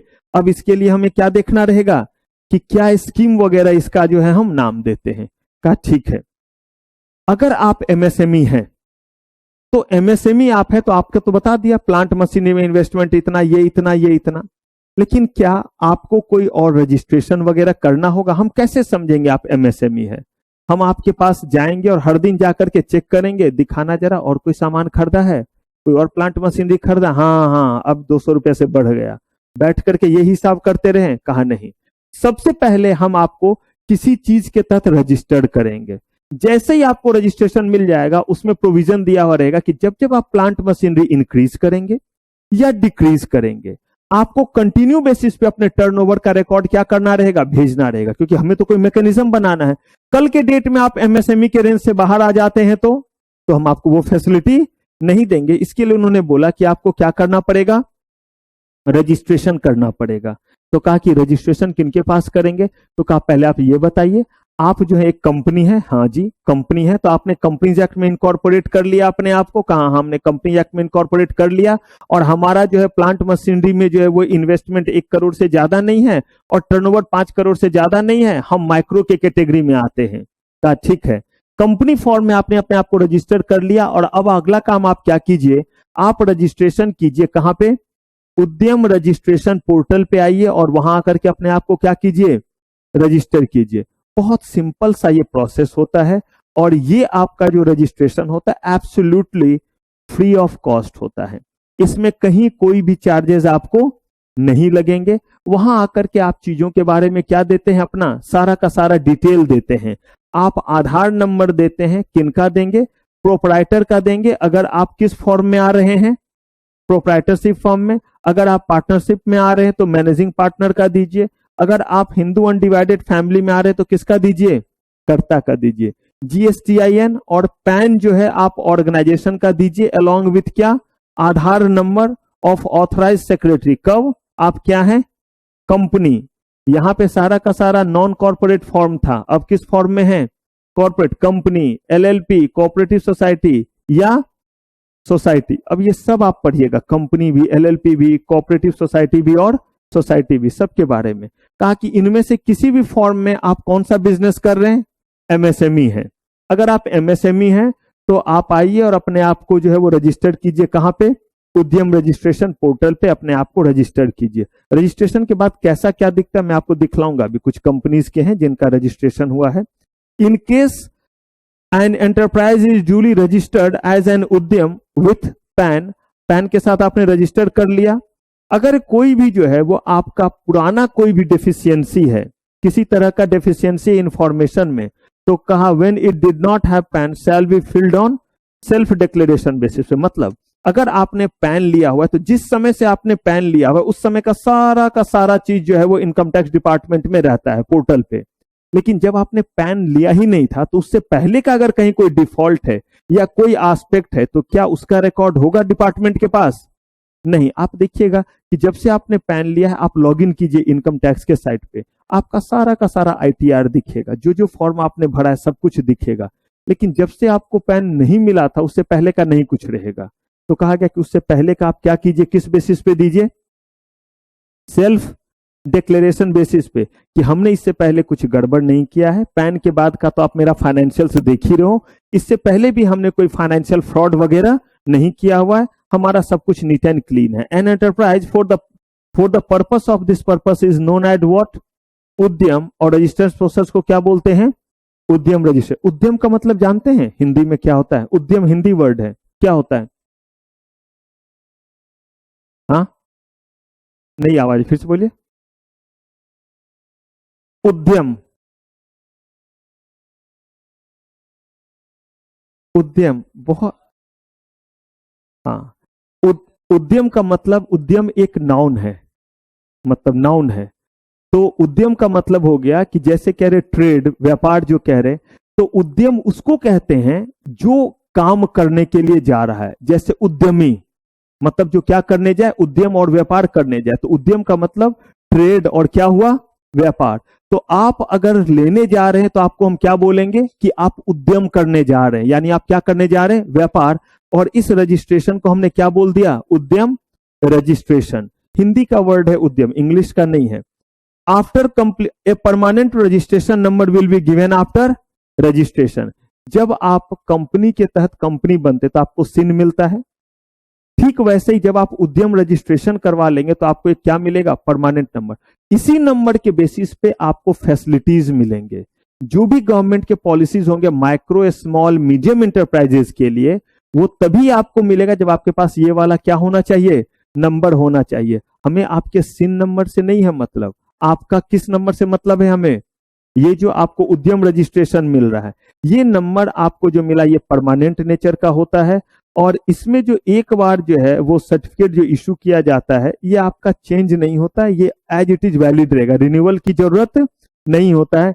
No enterprise shall file more than one Udyam registration. एक से ज्यादा आप जो उद्यम रजिस्ट्रेशन के लिए अप्लाई नहीं कर सकते हैं। कह रहे हैं कि आपको जो है वो जितने भी चाहिए, यानी कि जितने भी तरह के आप प्रोडक्ट बनाते हैं, कहा कोई बात नहीं है, आप जितने तरह के आप प्रोडक्ट बनाते हैं आप बनाइए, सारे प्रोडक्ट का डिटेल उसी फॉर्म पे दे दीजिए। अभी मैं दिखला भी देता हूं आपको। It will be permanent registration and basic identification number of an enterprises. कौन से एंटरप्राइज का? एमएसएमई का।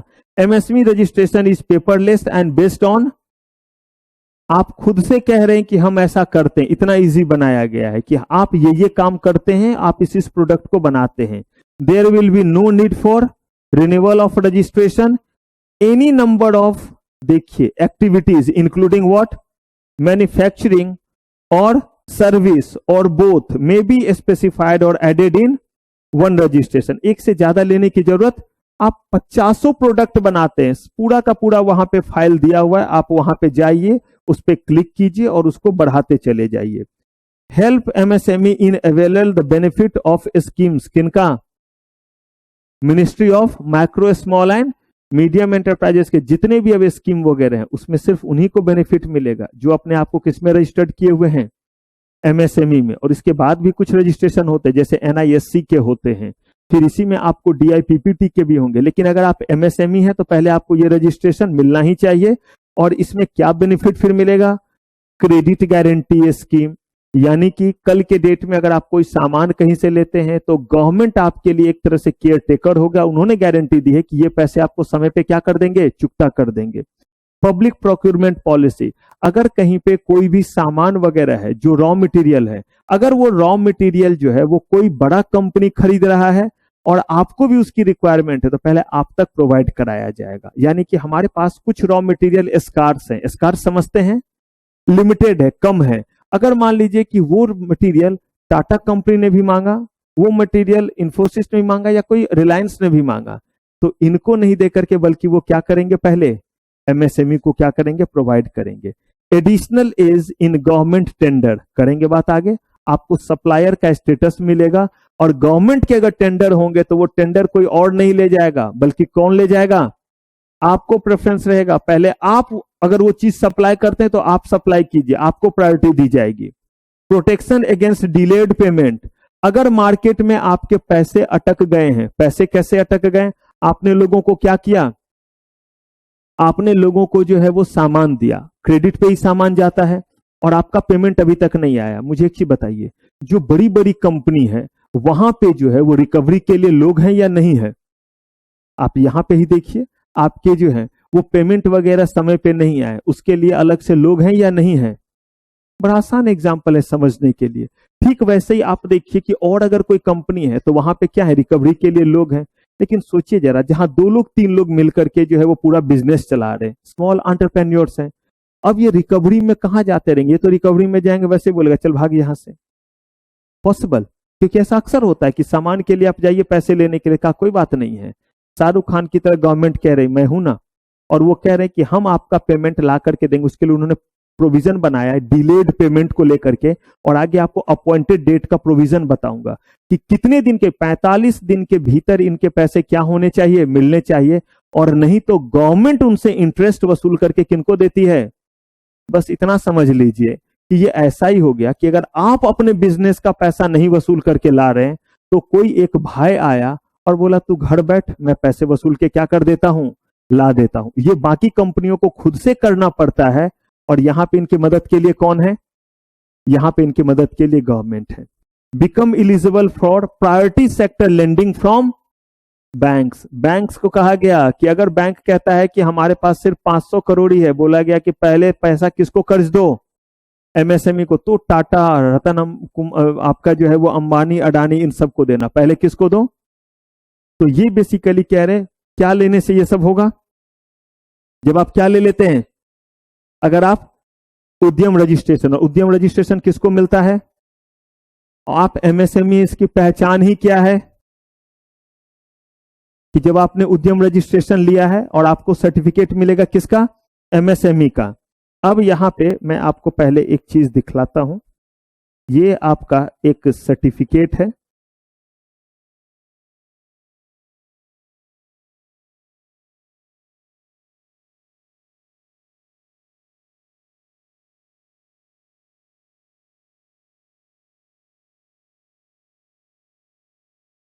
ऐसे ही जब आप जो है वो सबसे पहले पोर्टल पे जाते हैं, पोर्टल पे आपका रजिस्ट्रेशन डन हो, बहुत बड़ा फॉर्म रहता है, इसीलिए मैं आपको उसका प्रोसेस दिखला रहा हूं कि पहले आपने फॉर्म भरा, सबसे पहला स्टेप आता है कि आपको जो है वो कहते हैं कि आपका रजिस्ट्रेशन पूरा हो गया। रजिस्ट्रेशन पूरा होने के बाद बाकी डॉक्यूमेंट आप क्या करते हैं, लगाते हैं, जिसमें जीएसटीआईएन और पैन आपको जो है वो भेजना रहता है, वो आपको डेट बता देते हैं कि हमने आपका रजिस्ट्रेशन कर लिया, बाकी डिटेल भी हमें क्या करें, प्रोवाइड करें।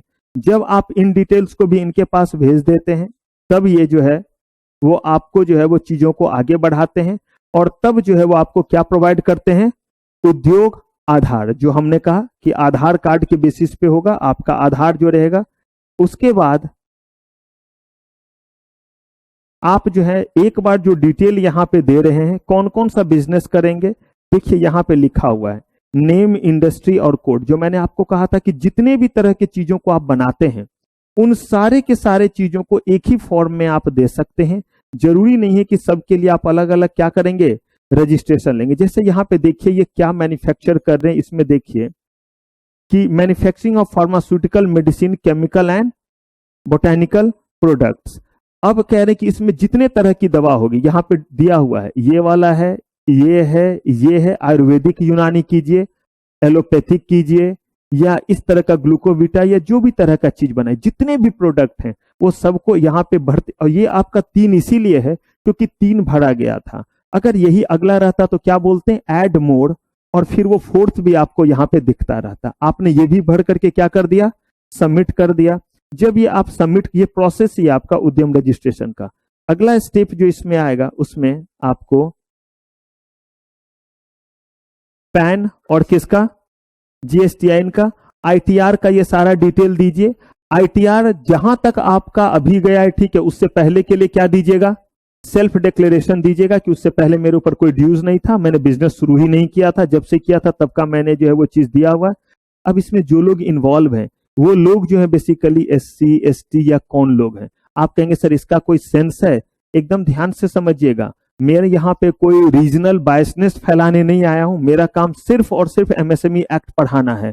आगे मैं आपको दिखाऊंगा कि कैसे जो है वो स्कीम के तहत रखा गया कि माइक्रो स्मॉल और मीडियम एंटरप्राइजेज में भी सबको नहीं, सिर्फ उनको जो एससी एसटी ओबीसी या वुमेन है उनके लिए अलग योजना है, बाकियों के लिए क्या है, अलग योजना। इसीलिए पहले आपसे क्या ले रहे हैं, पहले आपसे इंफॉर्मेशन ले रहे हैं। अगर इस इंफॉर्मेशन में आपने दिया है कि जो एंटरप्रेन्योर है वो एससी एसटी ओबीसी या कुछ और है, तो अगर वो बेनिफिट लेना चाहेंगे तो उनको मिलेगा। लेकिन अगर किसी और ने, एमएसएमई तो सबको मिलेगा जो भी उस कैटेगरी को फुलफिल करेंगे, लेकिन वो योजना जो सिर्फ वुमेन के लिए है या सिर्फ जो है वो एससी एसटी के लिए है, वो इनको नहीं मिलेगा। तो जो भी आपको बेनिफिट मिलेगा वो सब जो आपने इस एप्लीकेशन फॉर्म में, रजिस्ट्रेशन फॉर्म में डिटेल दिया था, उसी के बेसिस पे ये सारा का सारा आपको क्या मिलेगा। देखिए यहाँ पे जो जेंडर वगैरह भी देते हैं उसके पीछे बस उतना ही रीजन है कि कुछ जगह पे आप देखिएगा कि सिर्फ, मैं पढ़ाऊंगा आपको स्कीम, सिर्फ वुमेन एंटरप्रेन्योर के लिए है, यानी बागर बिल्लों को वहां पे कुछ नहीं मिलना है। सिर्फ और सिर्फ अगर एमएसएमई में वुमेन जो है वो एंटरप्रेन्योर है तो लेके जाए। हाँ, बाकी कोई स्कीम है तो उसमें दोनों, कोई लेकिन ऐसा स्कीम अभी तक नहीं है जिसमें सिर्फ और सिर्फ जो है वो मेल को मिलेगा और फीमेल को नहीं मिलेगा। लेकिन बहुत सारे ऐसे स्कीम हैं जिसमें सिर्फ वुमेन एंटरप्रेन्योर को मिलेगा।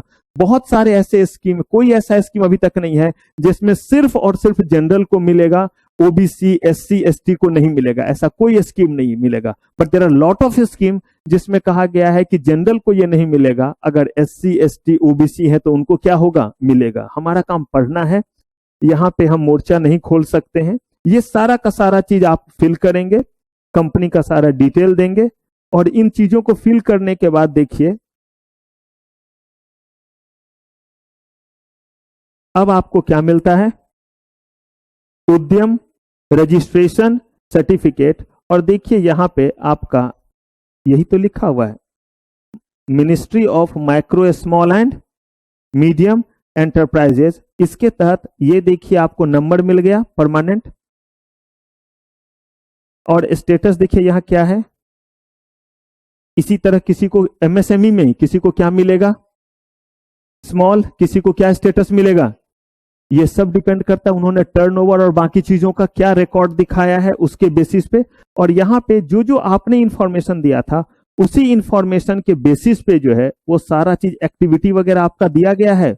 अब इस एक्टिविटी के बेसिस पे और आपके इस प्रोडक्ट के बेसिस पे बहुत सारे स्कीम है जिसमें गिने चुने, अगर आप इस तरह के प्रोडक्ट को बना रहे हैं तो फैसिलिटी मिलेगा, और अगर उस तरह के प्रोडक्ट को नहीं बना रहे तो आपको वो फैसिलिटी प्रोवाइड नहीं होगा। ये सब आपका अलग अलग कंपनी का अलग अलग रजिस्ट्रेशन है। क्लियर है ये। अब अगर आपको ये मिल गया तो अगला काम आप क्या करेंगे, अब आप एमएसएमई के तहत जो जो बेनिफिट है वो क्या करेंगे, अवेल करेंगे।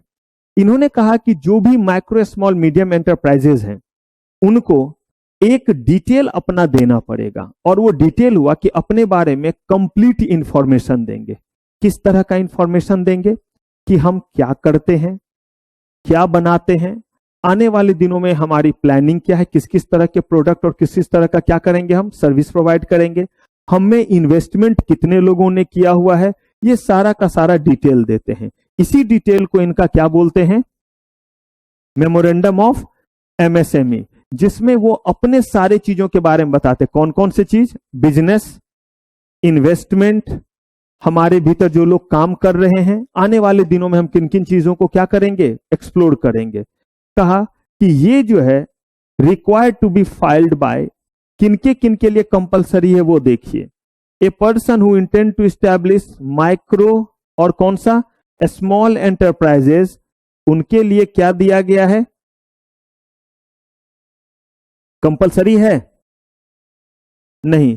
आप चाहिए तो ये डिटेल दीजिए और चाहिए तो नहीं दीजिए, लेकिन ध्यान रखिएगा आगे इसको हम लोग कनेक्ट करेंगे। अगर आपने ये फॉर्म भरा तो आपको हम कुछ बेनिफिट्स भी देंगे, क्योंकि आपने अपना डिटेल हमें बताया है। कल के डेट में जब गवर्नमेंट का टेंडर वगैरह निकलेगा तो हमें आपके बारे में सारा इंफॉर्मेशन रहेगा, हम आपको इनवाइट करेंगे, लेकिन हम आपको बॉदर नहीं करना चाहते। अगर आप कौन से इंडस्ट्री है, माइक्रो और क्या है, स्मॉल एंटरप्राइजेज हैं, तो आपकी मर्जी है, इसको फिल करना है कीजिए, नहीं करना है तो। लेकिन अगर फिल किया तो आपको हम जब अपना टेंडर निकालेंगे तो उसमें हम आपको सप्लायर के कैटेगरी में रखेंगे और वहां पे आपका प्रोडक्ट हम पहले लेंगे। लेकिन जब आप अपना डिटेल ही नहीं बता रहे हैं तो इसका मतलब आप कह रहे नहीं, हमें ज्यादा परेशान ना करो ना, हम ज्यादा आपके पास जाएंगे, हमें बाकी फैसिलिटी तो देना, लेकिन हम आपके टेंडर में नहीं जाएंगे, लेकिन हम आपको जो ये इंफॉर्मेशन प्रोवाइड नहीं करेंगे। अगर वो बोलते हैं नहीं करेंगे तो कोई कंपल्सन है नहीं। Medium enterprises engage in providing of rendering of what, तो पहले अगर आप माइक्रो या स्मॉल, प्लीज इसको बहुत ध्यान से समझिएगा, चाहे आप मैन्युफैक्चरिंग में हो चाहे किसमें हो, सर्विस में, आपके लिए कंपल्सन है हाँ या ना। अगर आप माइक्रो या स्मॉल है तो क्या आपके लिए कंपल्सन है मेमोरेंडम फाइल करना। लेकिन अगर फाइल किया तो आपको सप्लायर वाला बेनिफिट मिलेगा या नहीं, आगे सप्लायर में दिखलाऊंगा। अगर आप जो है वो मीडियम एंटरप्राइजेज हैं और आप या तो सर्विस सेक्टर में होंगे या किस में होंगे, मैन्युफैक्चरिंग, लेकिन अगर आप सर्विस सेक्टर में है तो आपके लिए कंपल्सन नहीं है, चाहे तो फाइल कीजिए चाहे तो फाइल नहीं कीजिए। लेकिन अगर आप क्या हैं, मीडियम एंटरप्राइजेज हैं और किसमें हैं, मैन्युफैक्चरिंग में हैं, तो वैसे केस में आपके लिए क्या है, ये कंपल्सन है या नहीं। और कहा कि आप कोई भी प्रोडक्ट क्यों ना बनाते हो जो इंडस्ट्रीज डेवलपमेंट रेगुलेशन एक्ट के फर्स्ट शेड्यूल में आता हो, और घबराइए नहीं, फर्स्ट शेड्यूल ये सारे के सारे प्रोडक्ट इसमें शामिल हैं। और आईडीआरए में आपको बताऊंगा सेटिंग अप में ही, जब आपको वेरियस कंप्लायंसेस पढ़ाऊंगा तो उसमें बताऊंगा। कोई भी कंपनी अगर मैन्युफैक्चरिंग एक्टिविटी करती है तो उसे जो है वो या तो वो लाइसेंस सेक्टर में होगी या डी लाइसेंस सेक्टर में। ये सारी बातें लिखी हुई इंडस्ट्रियल डेवलपमेंट रेगुलेशन एक्ट 1951 में, उसका एक शेड्यूल बनाया गया जिसमें 38 तरह की चीजें हैं। अब ये 38 तरह की चीजें क्या है, इसको जरा ध्यान से समझिएगा। हम जैसे कहते हैं कि कोई जो है वो शर्ट पहन रहे हैं, कोई टी शर्ट पहन रहे हैं, कोई जो है वो शर्ट और टी शर्ट के कॉम्बिनेशन पे चीजें बन जाता है, ना वो शर्ट होता है ना क्या होता है, टी शर्ट होता है। आजकल बहुत सारे कपड़े, हाइब्रिड कपड़े, चाहे जो भी तरह के चीज रहे, नहीं होता है, कुछ लुक उसका शर्ट जैसा लगेगा, कुछ लुक जो है वो टी शर्ट जैसा लगेगा। लेकिन ये जो भी हो, ये सारे के सारे आए किस ब्रैकेट में, टेक्सटाइल में। तो कहा टेक्सटाइल एक इंडस्ट्री हो गया। दवाइयां, लाखों तरह की दवाइयां, ये दवाइयां सारी की सारी दवाई, चाहे जो वो पैरासीटामोल हो चाहे लिवोसेट्राजिन हो, कहा ये सारी दवाइयां जो है जिस कैटेगरी में आएगी, जिस बड़े ग्रुप में होगा, उसको हम लोग बोलते हैं ड्रग्स एंड फार्मास्यूटिकल्स। क्या बोलते हैं, ड्रग्स एंड फार्मास्यूटिकल्स। तो ये एक इंडस्ट्री हो गया। ऐसे ही ऐसे करके आईडीआरए के फर्स्ट शेड्यूल में टोटल कितने इंडस्ट्रीज हैं, 38। आज के डेट में कितने हैं, 38। और उस 38 के भीतर सारे चीज आते हैं, जितने भी चीज हम देखते हैं, यानी कि कोई भी मैन्युफैक्चरिंग आइटम हो, चाहे ये आपका जो सीज फायर वाला ये हो, पंखा हो, चेयर हो, सब न सब इस 38 कैटेगरी के भीतर ही आते हैं। जैसे देखिए ना, टेक्सटाइल के भीतर 50 कंपनी होगी, लेकिन इंडस्ट्री का नाम होगा टेक्सटाइल इंडस्ट्री। अगर हम बात करें ड्रग्स एंड फार्मास्यूटिकल्स की, तो इसमें जो है वो सैकड़ों कंपनी, चाहे वो रेनबैक्सी हो, चाहे वो आपका फाइजर हो, चाहे वो मैनकाइंड फार्मा हो, चाहे कैडिला हो, चाहे आपका डॉक्टर रेड्डी हो, ये सब कंपनी का ही तो नाम है। लेकिन ये सारे कंपनी किस इंडस्ट्री के भीतर आए, drugs and pharma. IT sector, वही सेक्टर और industry one and same thing.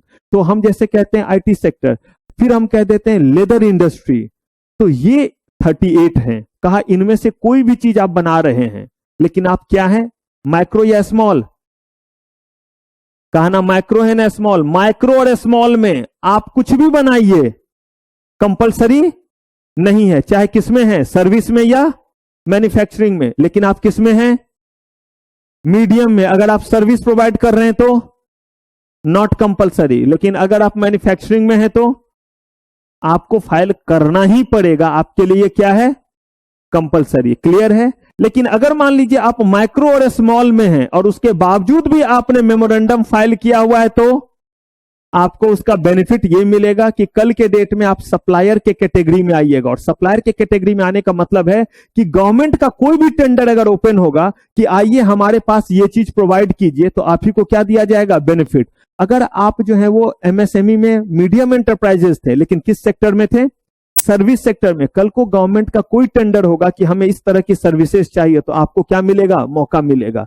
इसका मतलब मीडियम एंटरप्राइज को तो मौका मिलना ही है, अगर वो किस चीज में है, मैन्युफैक्चरिंग में है। और बाकी लोगों ने भी अगर फाइल कर दिया है मेमोरेंडम ऑफ एमएसएमई तो उनको भी मौका मिलेगा। क्लियर है। ये कनेक्शन हो गया हमारा सप्लायर से। लेकिन ये बस इतना ही कहता है कि किनको जो है वो मेमोरेंडम ऑफ एमएसएमई फाइल करना है और किनको फाइल, अगर हम सीधा और आसान शब्दों में कहें तो सिर्फ एक ही को फाइल करना है, कंपलसरी। वो कौन है, मीडियम एंटरप्राइजेज इन मैन्युफैक्चरिंग, उनके लिए क्या हो गया, कंपलसरी हो गया। अब यहां जो हम सप्लायर की बात कर रहे थे वो देखिए सप्लायर के बारे में क्या कहा गया। ए माइक्रो और स्मॉल एंटरप्राइजेज जिसने क्या फाइल किया है, जिसने मेमोरेंडम फाइल किया है, कहा इसके अलावा और कोई, कहा कि इसके अलावा national small industries corporation, small industries development corporation of A state, और साथ ही साथ कोई भी ऐसी कंपनी जो कंपनी एमएसएमई से सामान खरीदती है, उनको हम किस कैटेगरी में रख रहे हैं, सप्लायर। बड़े ध्यान से समझिएगा क्यों सप्लायर में रख रहे हैं, ताकि इन लोगों को हमने बोला है कि अगर गवर्नमेंट का टेंडर होगा तो हम किनको बुलाएंगे, सप्लायर को। तो एक तो इसमें एमएसएमई तो आ ही गए सप्लायर के कैटेगरी में, साथ ही साथ और कौन आ गए, साथ ही साथ कहा कि वो लोग जो एमएसएमई से सामान खरीदते हैं, ये देखिए ये वो लोग हैं जो क्या करते हैं, एमएसएमई से सामान खरीदते। तो उनको बोला कि देखो भाई, आप चूंकि एमएसएमई से सामान खरीदते हैं, प्रोडक्ट खरीदते हैं, इसीलिए हम आपको भी किस कैटेगरी में रखते हैं, सप्लायर के कैटेगरी में। और कल के डेट में गवर्नमेंट का कोई टेंडर होगा तो चूंकि आप एमएसएमई से सामान खरीदे तो इसका मतलब एमएसएमई को प्रमोट कर रहे हैं, एमएसएमई का चीज बिक रहा है, तो इसीलिए हम आपको मौका देते हैं कि आप भी क्या बन सकते हैं, सप्लायर बन सकते हैं और गवर्नमेंट टेंडर में पार्टिसिपेट कर सकते हैं। कहा ये नेशनल स्मॉल इंडस्ट्रीज कॉरपोरेशन, कहा कि ये लोग जो है वो एमएसएमई के डेवलपमेंट में सपोर्ट करते हैं। और कहा कि small industry development corporation of state और यूनियन टेरिटरी, बोला ये लोग उनको फंडिंग वगैरह प्रोवाइड करते हैं, ये लोग उनको तरह तरह के सपोर्ट देते हैं। कहने का मतलब है कि एमएसएमई और जो लोग एमएसएमई को कहीं ना कहीं क्या कर रहे हैं, सपोर्ट कर रहे हैं, हम उनको फैसिलिटेट कर रहे हैं, ताकि लोग कम से कम गवर्नमेंट के टेंडर को लेने के बहाने ही क्या करेंगे, एमएसएमई को मदद करेंगे। और एमएसएमई से क्या लेंगे, प्रोडक्ट लेंगे, एसएमई से सामान लेंगे, एमएसएमई को फाइनेंस करेंगे और तरह तरह से एमएसएमई को फैसिलिटेट करेंगे, क्योंकि गवर्नमेंट का टेंडर बहुत बड़ा बड़ा निकलता है।